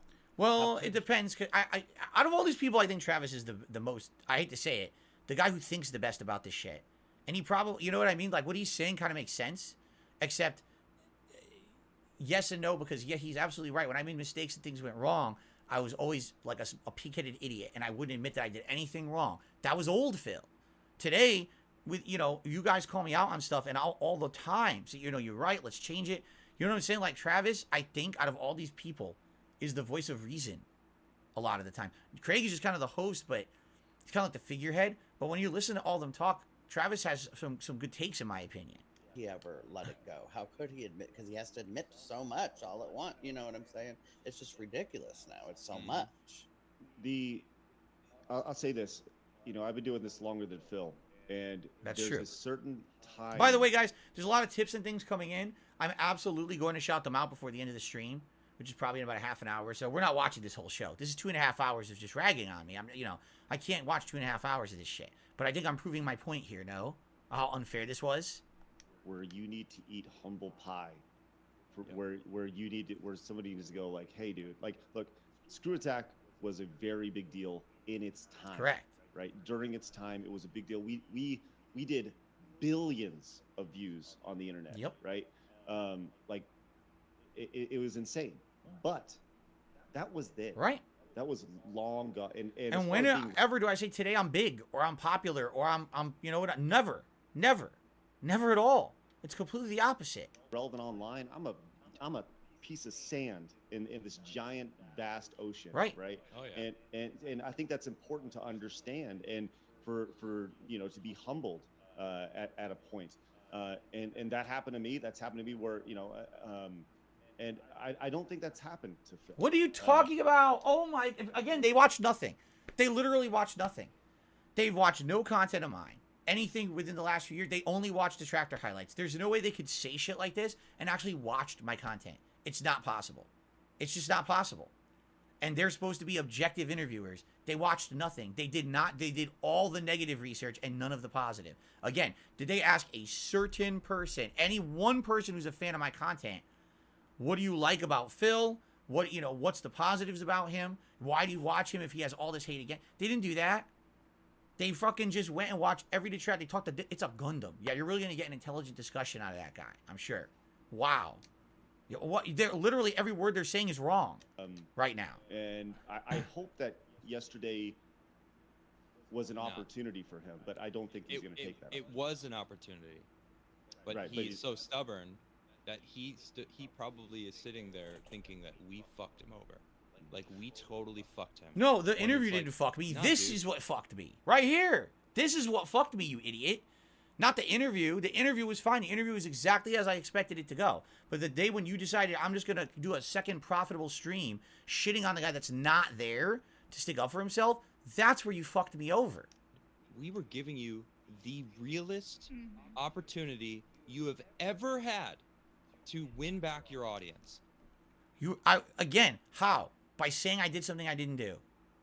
You came into the interview 100% believing I was guilty. That's not an interview. It's not a legit interview. You fucked up. You told me one thing. I came in with the notion of what you told me. You completely lied to me. You just proved it with that statement. Well, yesterday was we gave him that opportunity. You can't give someone an opportunity unless you already think they're guilty. You see what I'm saying? Like, you fucked up horribly with this interview. You don't understand that now all of your integrity is gone. Anyone who goes on your show, anything for an interview like this could never trust you ever again. You're really, like, thank God I didn't send them anything. Really, like, what the fuck? To actually evolve and level up. But he Level didn't do up? it because he's so stubborn. My God. Dude, all right. Well, there it is. What Floor says, it was a train wreck. Same thing. Here we go. Let's skip ahead again. Right? All right, let's try here. Have you noticed his blabs? And I ordered no-show socks. No. Are they finally done? Was that it? Of his expenses. He doesn't keep track of them. And he's got them written down. I got them all written right here. Trav, you know the funny thing is there, you know that paper was just blank. It was blank. Sure.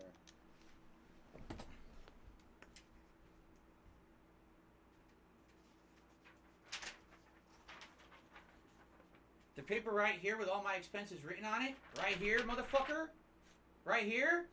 The paper with writing all over it. Here. Ready? It's literally still at my fucking desk, you idiot. God, these people, again, you want to talk about disingenuous. They didn't believe a word I said. Here, I just want to make sure that I don't have personal accounts on here. Right?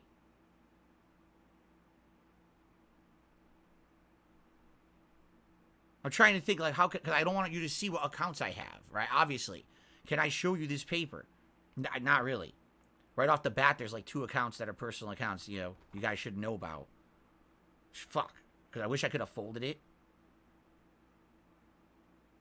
Yeah. Already, look, because all my utility companies' names are on here and everything. Maybe I have to fold it a certain way.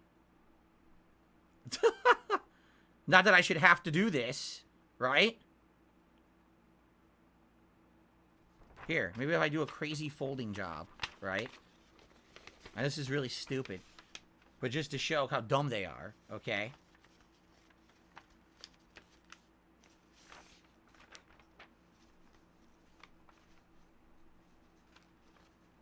I'm literally just going to show you one tiny part, alright? One tiny part of it. Yeah. You're not going to cut it up, maybe. Again, I'm trying to show you without, again. So, Phil wants to prove what he's saying is true. But even just to show you this paper has personal shit on it that can expose. You understand what I'm saying now about proving innocence? Like, literally, I'm like, right here. Well, here's a utility company. You can't show you the name of the company, right? Here's, you know, here's this. Here's the account. I can't show you. If you see this, you're going to fucking, people will do shit, you know? Literally, because I wrote all the names. Instead of putting like garbage removal, I put the name of the company. I can't show you that. So, sucks. But this is the fucking paper right here with all of it on it. But I think you understand the point. Even that, I was going to read it off one by one.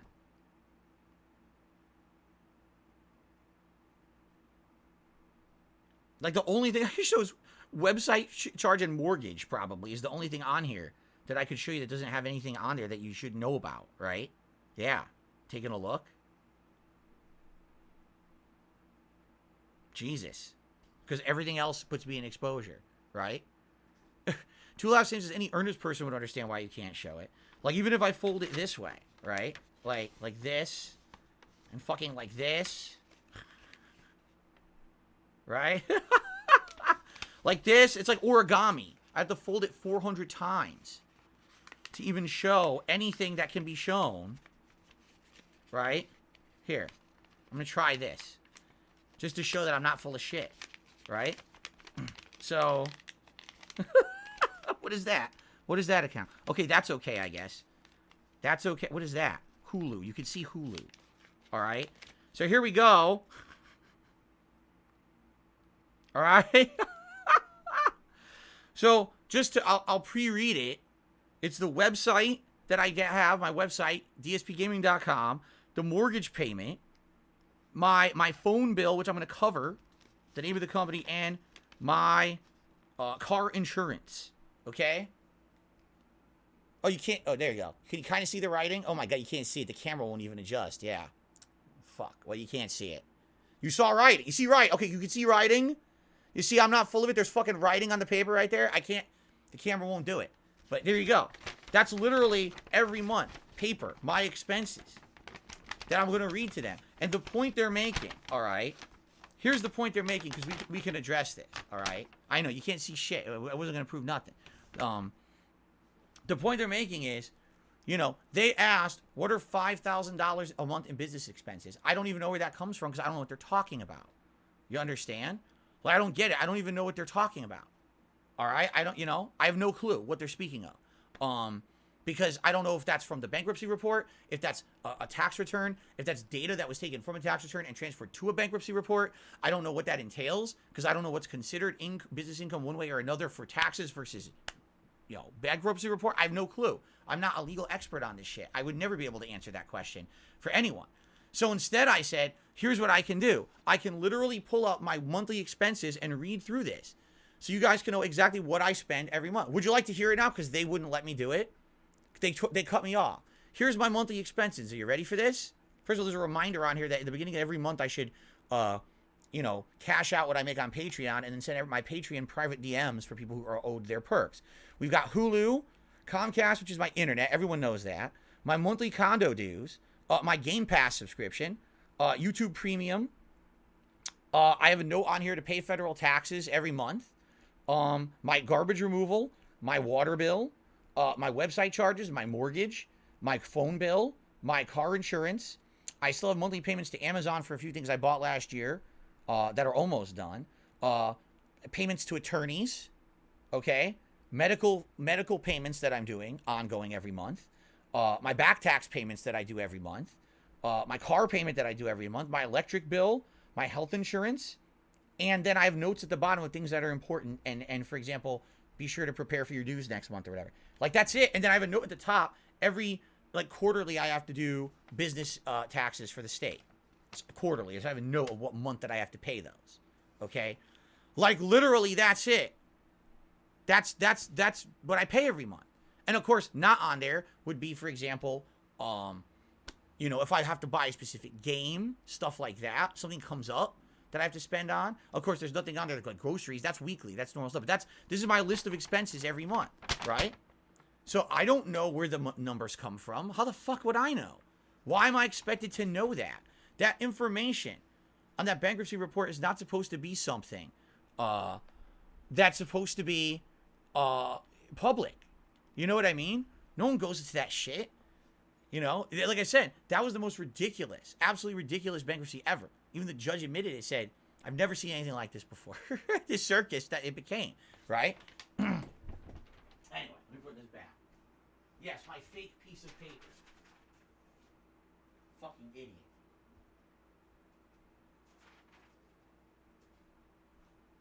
But you see what I mean? Like, even something as easy as that. You think, oh, that's easy. That's, it's not a big deal. It is. That's exposure. Right now, if I showed you the name of companies that I'm paying, utility companies and shit, that could hurt me. They've done it before. Years ago, they called my electric company, tried to turn on my electricity. Right? Right in the middle of my work week. Like, now, that would have been terrible if I didn't have the notification that was going to happen. Right? So. Oh, Stuttering Craig wrote me an email. That's nice.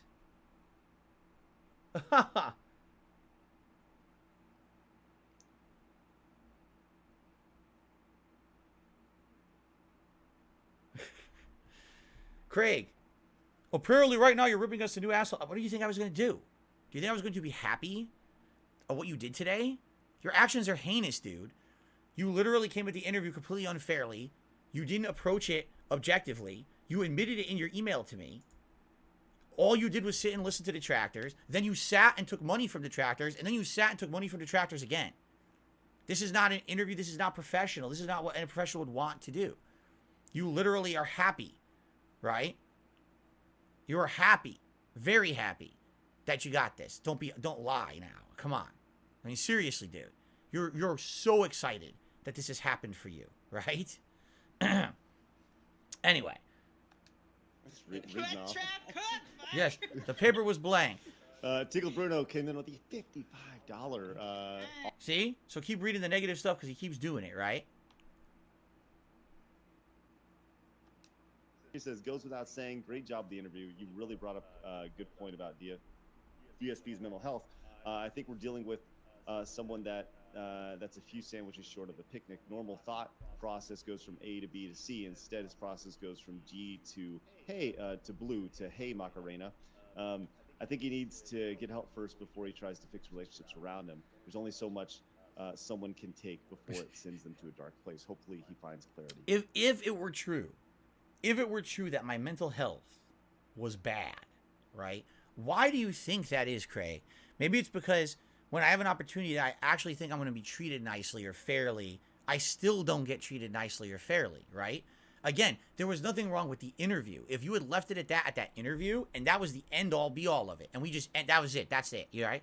It would have been done, and it would have been over with. Instead, you did this. This is completely underhanded, dishonest, shooting gallery, attack Phil, take money to shit on him constantly. This is wrong, what you're doing here. And I think that's probably one of the biggest things from yesterday is I know personally, and I know everybody here wants what's best for him as a human. So what are you doing? So what's best for me is to sit here for 2.5 hours and take payments from my detractors and literally regurgitate the negative memes about me. This is the best thing for me? This is what's best for you, bro. Let's be honest here. This whole thing was all about you. You reached out for a fun guest on your show. You hit the gold mine with the amount of drama, and you capitalized on it. You've banked on it, right? Or else this would have been Mario Kart, Craig. This was Mario Kart. See the four of you playing Mario Kart right now? Isn't this a great stream that you planned on? No, you literally are capitalizing on the pain of others. 1,000,000%. It's fucked up, dude. I want Phil to be in a good place. And I think that's the hardest thing about it is like, how do you say that to somebody? Be like, dude, listen. All right, enough of this. I'm just curious if we go like another 20 minutes, are they still doing it? Let's go to this nice big super chat. Tell you what, I'm literally 45 minutes behind on the super chats. I want to give you, Adam, an opportunity, and we will read all these super chats, all direct donations. We'll read. Here we go. Adam's gonna go off. This will be hilarious. Adam, the opportunity to kind of say what you wanted to say, your overall thoughts about the interview, because you're the one person that we haven't really heard from after yesterday, and I think you're the person people probably want to hear from most. Please listen to Adam's rant. I don't even know how to start to really give my thoughts on it. I'm almost. That's fine. No, I did not pre-watch this. I don't know what you're about to say. I'm going to scroll the super chats on the bottom so they get acknowledged while you're talking, and just know that we see them and we're reading them and we acknowledge them and we thank you. So the floor is yours, though, Adam. So. Okay, so I've traveled around a lot in the world. I've met a lot of people in my life, a lot of people that use and lie to get ahead, and it feels like that's kind of the Lie to world get we live ahead. in right now. People don't want to work hard for easy living. People want the easy path to easy living. I've definitely had the easiest path to an easy living, guys. Let me tell you, this has been the easiest, most least bumpy ride. I've had no hurdles and no problems. It's just been easy street all along the way. Right. And life is a challenge. You have to work to be successful. The most successful people work their ass off to become successful. And I feel like most of these internet personalities, they try to get the easy path. And a lot of the people that are successful in this world work their ass off. Like, say what you will about Tim Pool, that dude works his fucking ass off and deserves the success that he's made, right? I mean, it doesn't matter what happened between him and I. That's irrelevant. Like, he works his ass off, is very knowledgeable about what he does, and Okay. he earned his success. That's How does this have to do with me? right? Someone like DSP, he just wants that success without any of the hard work. I want all that success without any of the hard work. I haven't worked hard. I'm one of the most, I won't say I'm the most, I'm one of the most prolific gaming content creators in history. Over 100,000 videos, 15 years of almost every day full-time putting out gameplay videos, set schedules, right? This guy has absolutely, positively no knowledge of me whatsoever. Zero. And they're giving him an avenue to just spout nonsense. He literally knows nothing about me. I lost friendships and relationships because I was addicted to work. I was addicted to putting out so many videos in a day, right? The reason why I actually got the popularity I did early was because I was the guy who was beating games so fast and immediately getting those playthroughs out within 2-3 days. Like, what are you speaking of? You have absolutely no concept of anything. You went into the interview with zero knowledge and you walked out with all the negative associations. All you listened to were the bad things about me. What you're saying is factually disproven, but you don't care. Or he thinks that he's working hard. I work 6 days a week he tried to lay out this whole thing that he works all day and 12 hours. He only gets an hour with his wife. Like, bro, that's a fucking problem. Yeah. You should spend more time with your wife. You're should right. Spend more time doing other things. You're right. And then I want making to. yourself right. I turned into a fucking therapist yesterday, and I'm not a therapist. I'm just a logical based person that I'm a straight shooter. I call it as I see it. I said it yesterday. My friends call me honest asshole because I'm always honest with them, but they appreciate that with me because I'm gonna be honest. Like, if you're doing some shit that I think is stupid, I'm gonna call you out on it. I'm gonna tell you, like, you're being a fucking idiot. Be smart with your money. Stop.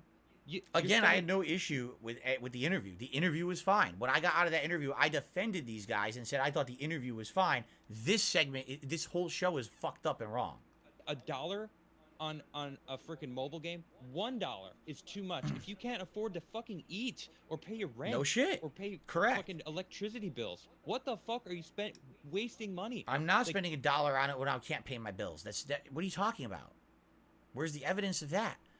Right? When did I ever say this? The question they had asked me was, "What did you spend on games this month?" I said, like, probably $15.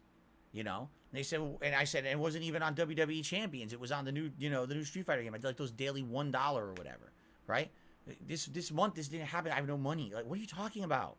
Right? You shouldn't spend a cent. So it's like, even that he even admitted that he's spending any amount of money on that shit was too much. It's like, come on, dude.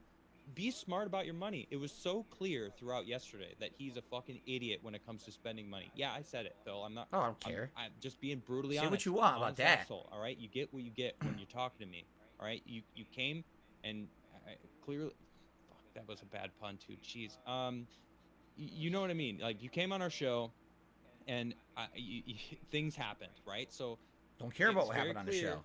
You're hiding something, and people are making really good points that you're probably scared you're going to get in trouble from going through that bankruptcy. You said yesterday the bankruptcy saved you. Like, everything was going to be good from now on. Twitch was paying you well, and these fucking assholes ruined your shit on Twitch because you say racist shit. And it's like, all right, you do. Like, all right. No, that's not what happened at all. I didn't get banned from Twitch because I say racist shit. I never said racist shit on Twitch. It never happened. They banned me for things that happened a decade ago, completely out of context. It's like something you did from your past when you were young and you were an immature idiot. And by the way, it was allowed back then. And now you're getting banned from things today for it. Like, what are you talking about? When do I say this stuff constantly? What are you this guy has no idea what he's speaking of. None. Those fucking jokes. But don't be surprised when you get booted off the platform who are very clearly in the woke, man. Twitch is... I don't like Twitch. I don't like they fucked over the partner program. It's not even worth being a partner anymore. And they have the freaking a deer on their freaking head of their...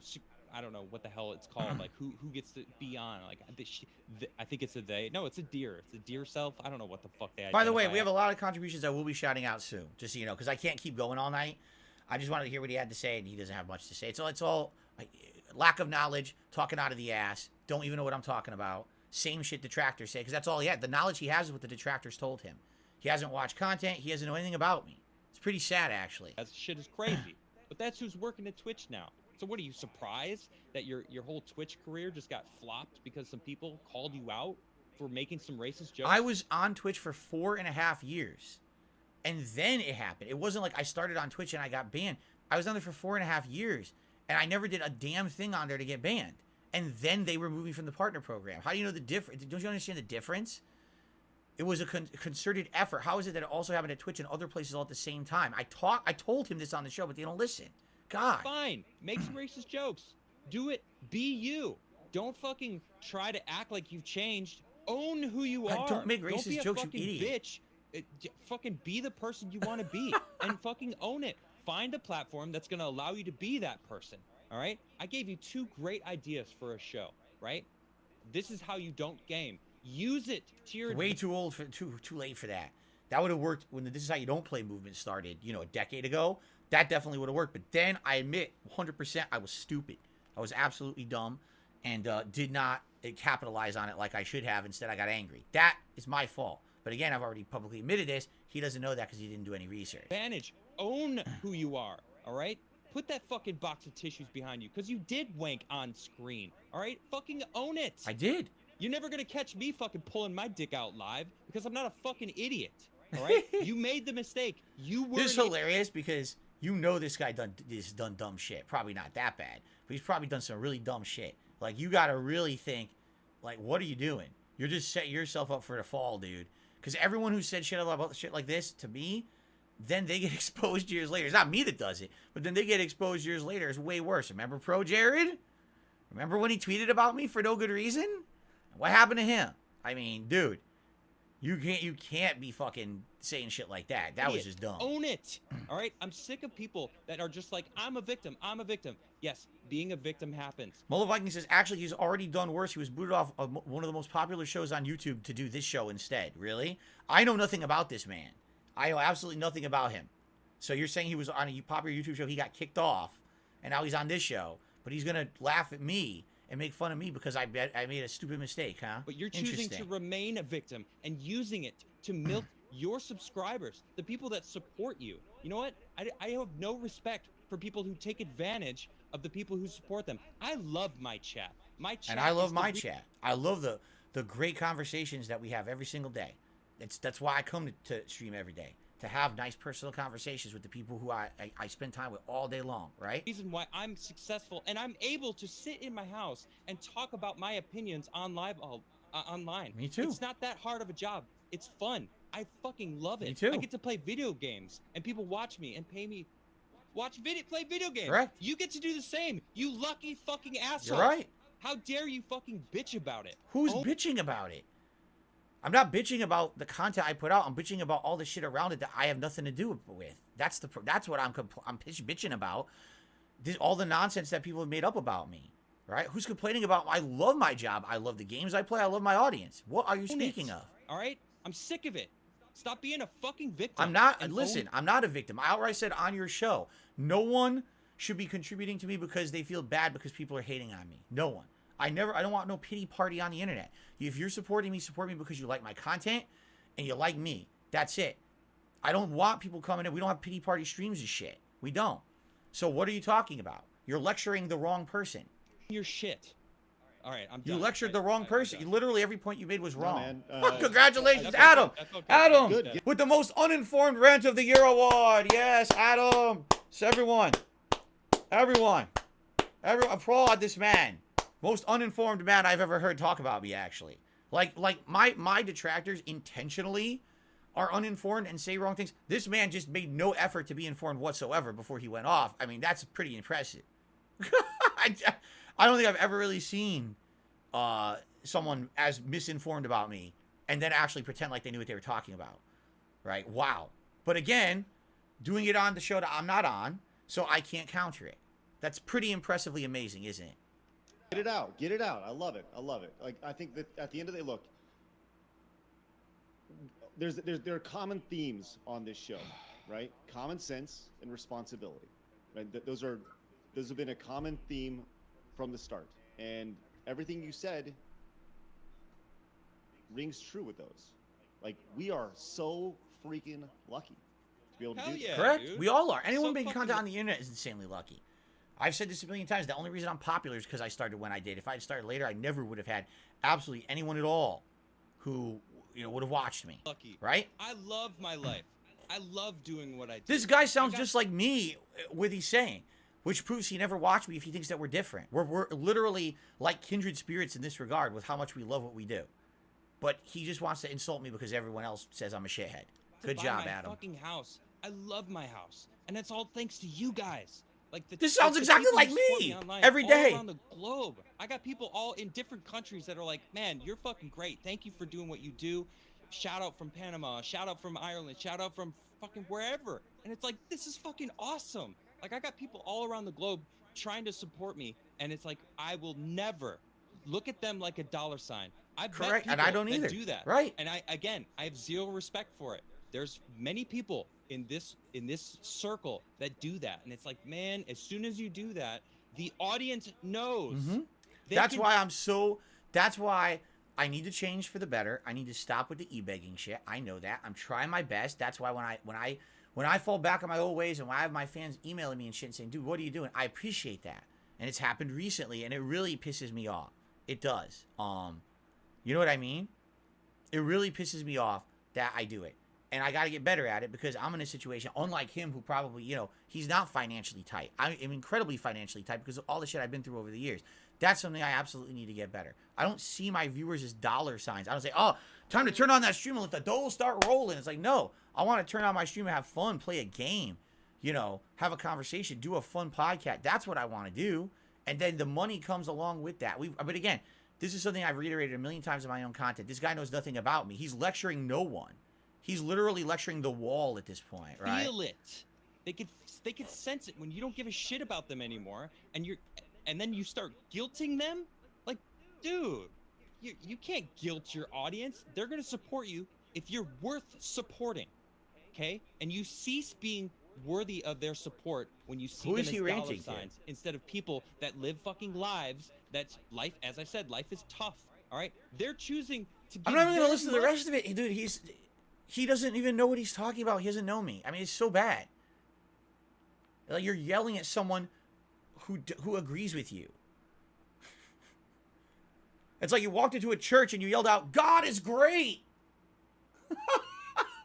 Yes, Adam. Anyway. Like many skeptical detractors on Twitter, you guys shut me the F up and got me hat in hand. You guys crushed it. This is a great intro to side scrollers and want to see what's Echidna says DSP said he promised his wife he would quit mobile games, admitted he sank money into WWE, might cause a lot more trouble than just embarrassment. What? Well, that would actually make sense as why he can't let his username get out, because he said that it would harm his family if his username got out. It's like, that actually, so he could be being honest. They're actually. making new conspiracies up now. Oh my God. I got a headache. I got a fucking headache, dude. I got a serious headache. Yes, what I said, just to clarify, because now people want me to clarify on that statement, what I said was I stopped playing mobile games like I used to. Remember, I admitted I used to play WWE Supercard. I used to play Dokkan Battle. I used to spend insane amounts of money on them. I know I admitted this. When I got with Cat, that was the end of that. When I got with Cat, that was it. The entire More time. important That's kinda things. The entire point of the show. Lion Robot says, I was wrong. The side scrollers crushed it yesterday and also gave us one help.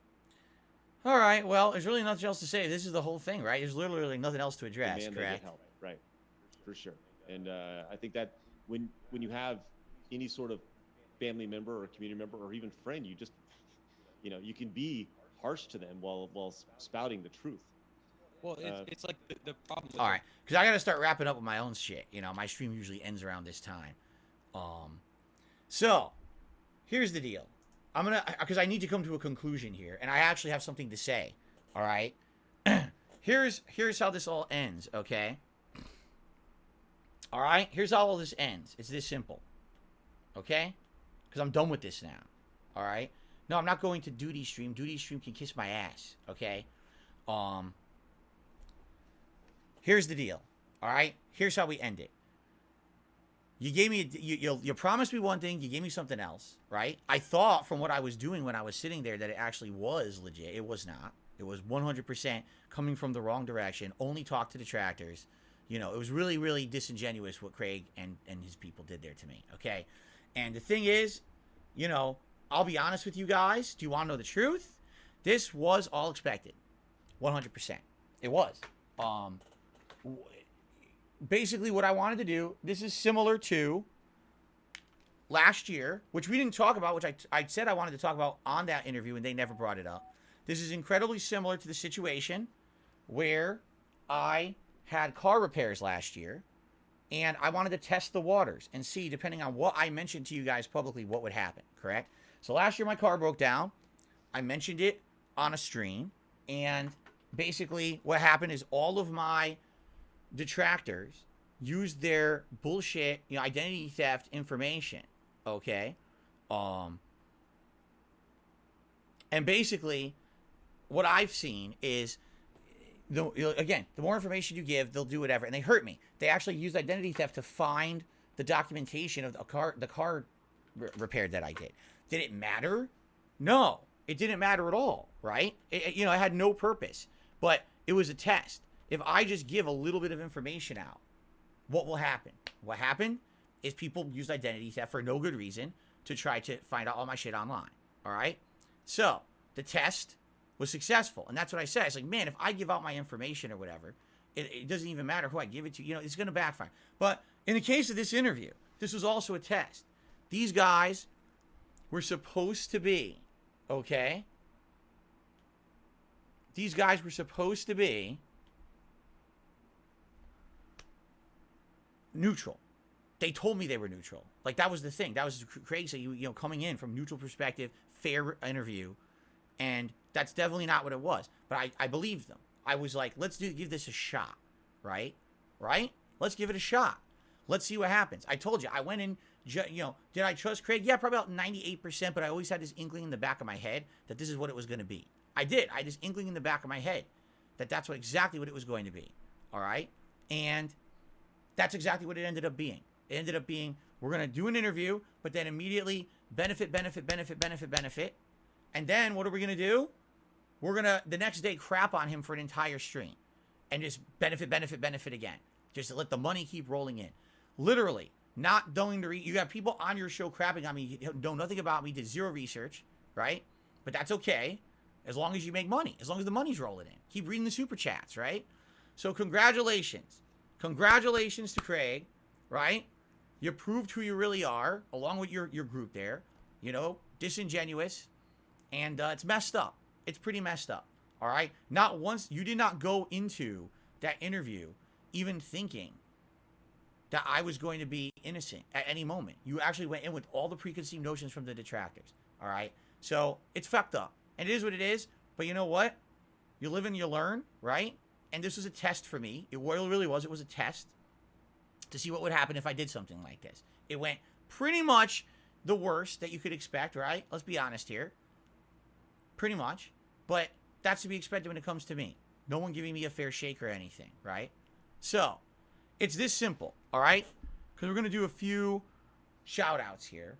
in a second for contributions. I'll read through them. Moving forward, excuse me. All right? I have no aspirations to be in anyone's interview or anything like this about this shit. All right? At all. Zero. Because I don't know if I could trust anyone. If, you know, these guys were supposed to be neutral. How could I possibly trust anyone moving forward? Right? It's just, it's crazy to think how it turned out after the fact, right? But I don't know. How could you trust anyone?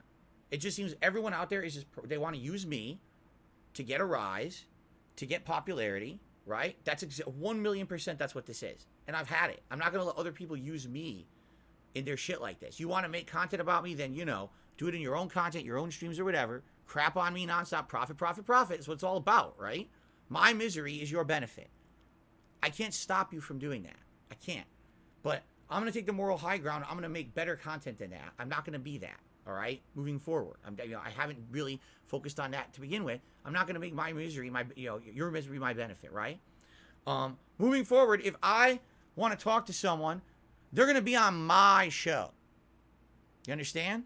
So if someone actually, I have something interesting I want to speak to. Like, for example, I mentioned earlier, Review Tech USA is someone I would very much like to speak with and have a civil conversation about. Like just talking with this guy back and forth civilly about everything, about our history and the vitriol between us, and kind of squash the beef, because I actually feel like that's something I need to do. That's important right now. I think that would be something very productive that would help. You know what I'm saying? I would 1,000,000% do it if it means that at the very, very least, right? It's not going to be something that's then going to be turned into nonstop levels of profit for other people by exploiting me.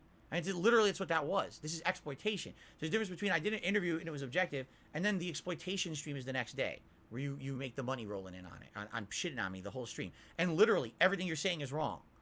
Oh, this about Phil, that about Phil. Wrong, wrong. Oh, he had nothing on the page. Page is right there. Everything's written, all my expenses. Like, everything you say is wrong. But that's fine, because you're on your show. There's no one to counter you. That was the most wrong thing that could have possibly happened. Literally. That was one of the most wrong things that you could have done, is had that show with no opportunity for me to counter any of it. That's just, I can't believe it. That was so backhand. So that, you want to talk about, I'm in a pit of snakes. Are you kidding me? Really? After I give you 5.5 hours of my time, that's how you thank me? Wow. And all that money you made on that fucking show, right? The biggest show you've ever had, right? But that's how you do it. You have a whole show that's just crapping on me. Like, wow. Amazing, right? Just stupendous. I defended them last night, saying that it was fair or whatever, right? Anyway, I'm done. This is the end of my stream. I'm going to do shout outs and we're going to get out of here. So, by the way, yes, I will, like I already said, I'm planning to have people here on DSPReacts to have conversations with people. All right? I would love to have a conversation with Rich and maybe a few others. I already have a couple other people who I'm interested in and or lined up. And, that likely will happen. I don't know exactly when. With Rich, I'd actually like to do it soon, but I don't know, when that would happen. I'm sure he'll contact me. Yeah, I mean, there you have it. I'm done with this. This is the end of it. I'm happy now that because again, the bait was set for this to happen. It happened. So now I know I will never get a fair shake. It's never going to happen. There will never be a fair shake for Darkside Phil. People see too much in the possibility of benefiting from making fun of me, right? Than the offset of, oh, just do it fairly. So since the benefit outweighs the morality part of the equation, I won't put myself into the position of risk. You understand? There's no point. So I'm not going to do that any further. I'm just going to do my own content, and I'm going to have people on my show if they want to have conversations, and that's it. Fair enough? Like, that's done. I'm just not going to do nothing else. I'm not wasting my time. This is it. This is the end all be all. I address the nonsense. You come on my stream, you bring up nonsense, you're out of here, right? I'm just done with it. I'm not putting up with any of this bullshit anymore, okay? It's just, I can't. I can't entertain your narrative of bullshit anymore. I just can't. It's not worth my time. I'm too old for this shit. I just want to make my content for my audience and move on. Now I had to waste another stream tonight to watch that, to watch them beat me up. For what? So, I'll do some tip shout outs here. I mean, 90% of the super chats tonight were pretty toxic. I didn't really pay attention to much of them because they were so toxic. I'll take a quick look at these tips here.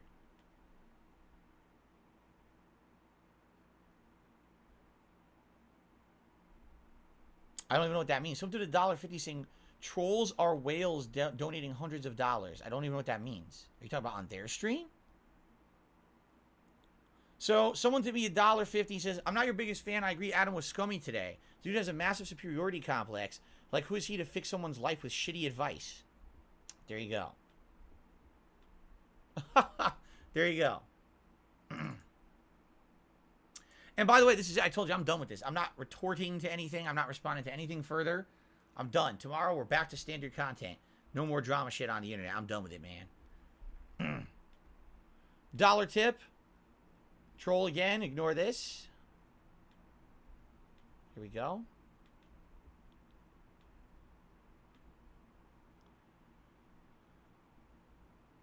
Sasuke Man. Wow, that's a... I don't know how to pronounce this. Sasuke, maybe it's supposed to be Sasuke, but it's with a Q instead of a K. Says, it's a $5 tip, by the way. He says, nasty how they trashed you after that interview. Props for sticking, with it and everything. Yeah, Hold on here.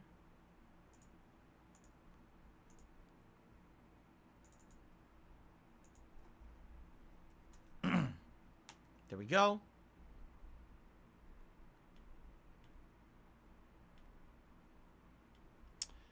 Okay, here. And there's another $5 tip.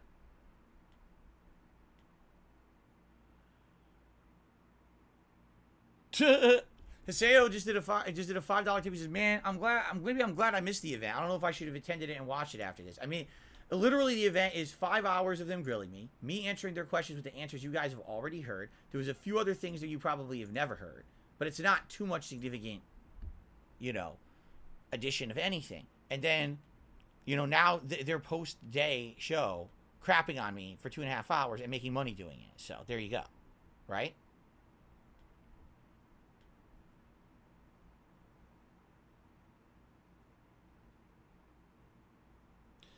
Gin Martini Shaken Not Stirred did a tip that says, I agree Adam is passive-aggressive.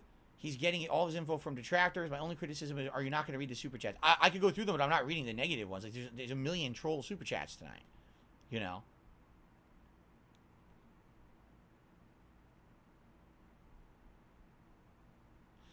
Someone just tipped me $1, says, I'm actually an ex-con. I don't know if this is true or not. This is an ex-con, and your question was, according to society, if you do something wrong, should you pay for it forever?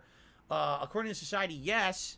Especially if you're an ex-con, good luck 20 years later even trying to get a certain kind of job or whatever. I mean, I guess that's a good point, but the difference is, saying something really stupid on the internet versus you went to jail for a crime, a serious crime, is a little different. But then again, even, maybe there should be at some level there's forgiveness, right? You'd think. So what super chats did and didn't I read here? Let's go through them quickly. Let's see. I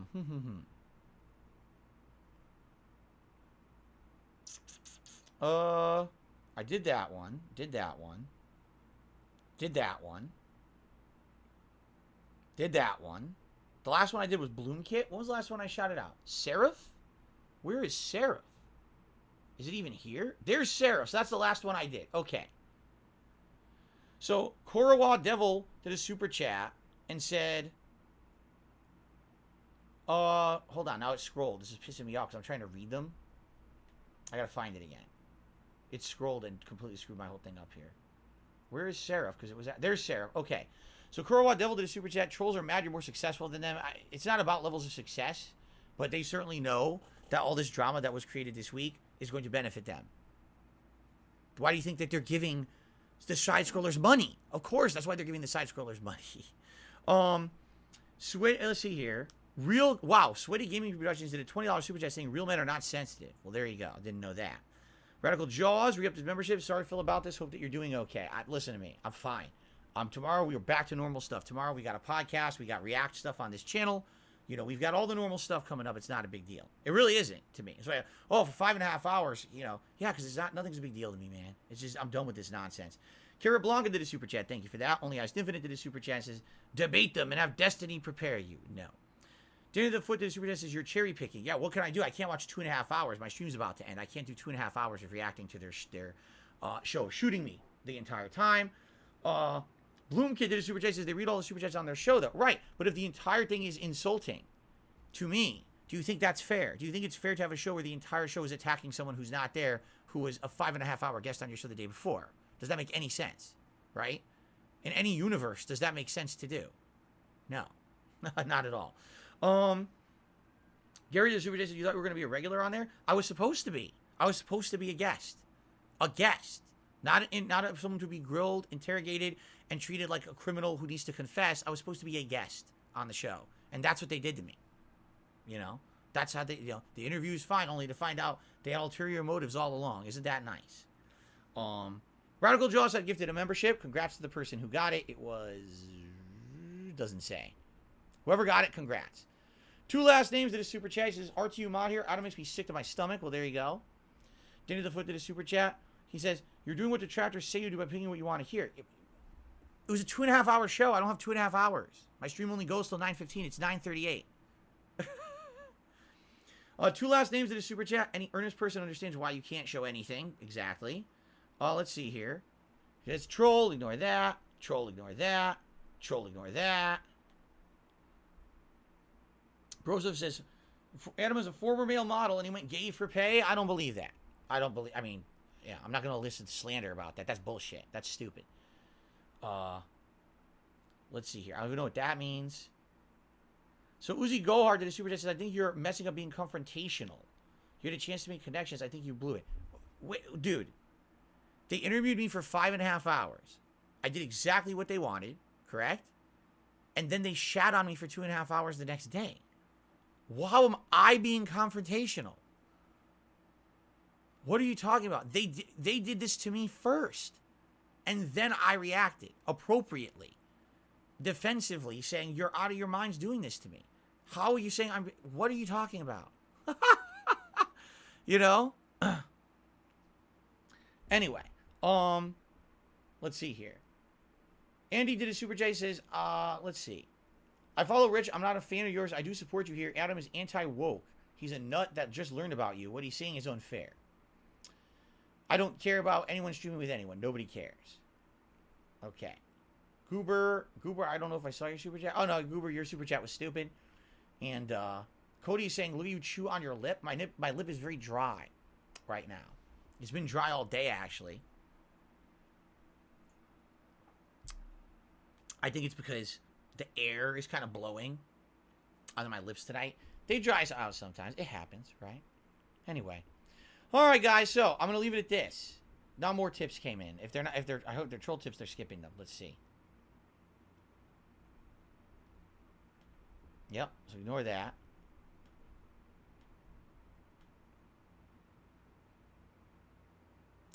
So Big Papa Phil tipped me $2. It's sad these guys decided to cash in on you instead of being neutral. I was enjoying their content for years, as many others. Keep your head up because your true fans will always appreciate you. Yeah, and it's sad. Guys who make good content, but they never made content like this before. That's for sure, right? They literally never made any content like what they made about me. Like I said, if there wasn't money involved, would they have been playing Mario Kart today? Or would they have been, you know what I'm saying? Why did they do that today? Because there's money. It's the only reason. Literally 100% the only reason. So, I got another $2 tip from Radical Jaws, letting you know it was Hybrid who got my member gift. Thank you. Congrats, Hybrid. Be sure to thank Radical Jaws. I feel like your pain today is I have post-nasal drip now, tonight. I'm sorry to hear that. I hate post-nasal drip. It's awful. Post-nasal drip is really bad, and I don't wish it on anyone, right?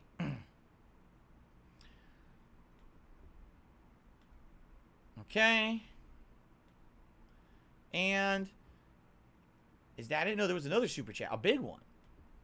Mike did a super chat. He says, I'm spreading the love. Thank you, Mike, for the big super chat. That's a huge one, actually. It was about $20. Seraph earlier did that really big one, too. Thank you, guys. All right, guys. We're going to wrap it up. In conclusion, the 2-hour shit show stream that I didn't want to do tonight, it's very simple, all right? Moving forward, I'm not appearing on anyone's show. Don't ask me to. I've already addressed all the bullshit to the best of my ability. I'm done with it. There's no point in bringing it up ever again. Let all these idiots talk about it on their own content and leave me out of it. I'm here to put out fun gameplay, interactive podcasting, react content, and have a fun time with my small audience. I'm happy with that. All right? I'm very happy with that. And I will continue to do that and enjoy that for as long as I can. All right? And I hope that you guys will continue to join me for all this content moving forward. I appreciate that. All right? The experiment worked because this was an experiment to see if someone could actually treat me fairly and neutrally. They did not. It was completely one-sided, as evidenced by who they spoke with, how they approached it, the emails I just got from Craig. I mean, it's all evidence. Even what they're saying on the show. One-sided stuff. They don't even know the truth about what they're saying. They're literally speaking things that are factually untrue about me as if they're factually true with an audience, a captive audience. You know, it's messed up. No one to retort or say, what are you talking about? That's wrong. You know, it's fucked up. So I'm done with it. I'm not entertaining being in an interview like this ever again. There's no point. All right. However, if people want to appear on my, over here and do a nice civil conversation or interview or whatever with me, and we go back and forth, we have that's what I mean. Like, if I have Rich on from ViewTech USA, I don't want to interview the guy and grill him about shit. I just want to have a conversation. Just shoot the shit with him. Talk with him a little bit back and forth. If he asks me something I don't want to answer, I won't. If I ask him something he doesn't want to answer, he won't. Just be civil with each other. You know what I'm saying? That's it. It doesn't have to be some crazy over-the-top dramatic stuff. You know what I'm saying? There you go. So Goober, yeah, sorry. And then Dead Dog Productions did a super chat. It's been a while since I said hello. Been around watching and liking your stuff on demand. Shame to hear about this and them screwing you over. What can you do? The dollar signs are too powerful for a lot of people, man. What else can I say? Slayer's here tonight. Re-upped his membership. I joined the stream not expecting this reaction. Even if I was not a fan, I can see that this aftermath criticism is totally unwarranted. I was just wondering, did you finish Hogwarts? We did. We did. Sadly, we didn't finish everything. You're probably gonna be disappointed. All right, Slayer, because the ending was disappointing. Let me put it this way: the story ending was great. I actually liked the story ending, but I didn't get to do all the side content. You'll see if you watch the end of the playthrough. I'm curious if people will want to see me play it again to do like an epilogue stream, but I didn't get everything done because of the way that they set up the post-game content. Anyway. All right, everyone. Thank you all for listening. Hope you enjoyed the stream. I'm done with the drama. By the way, we had an insane amount of likes on the stream. We had a crazy amount of support. Thank you all for that. I really appreciate that. Jones to Bones did a super chat. Says they're super biased. I went to their stream. I thumbed it down. You don't have to do that. The best way to avoid the bullshit, all right, is to just ignore it now. We're not talking about it anymore. We're not going to pay attention to it. It is what it is. Just ignore the nonsense. Okay, guys? I mean it. Just let's do our own thing on my channels and just ignore the hate train that they continue to make about me. There's no point in entertaining any of it. I cannot get a fair shake anywhere. This has been proven now. No matter what. Those detractors will follow along and give the incentive that they're going to be nasty to me no matter what, and they can't resist. They just can't resist it. So, all right, everyone. Everyone, please have a good evening, and thanks for watching. Actually, hold on a second. There we go. Thanks for watching.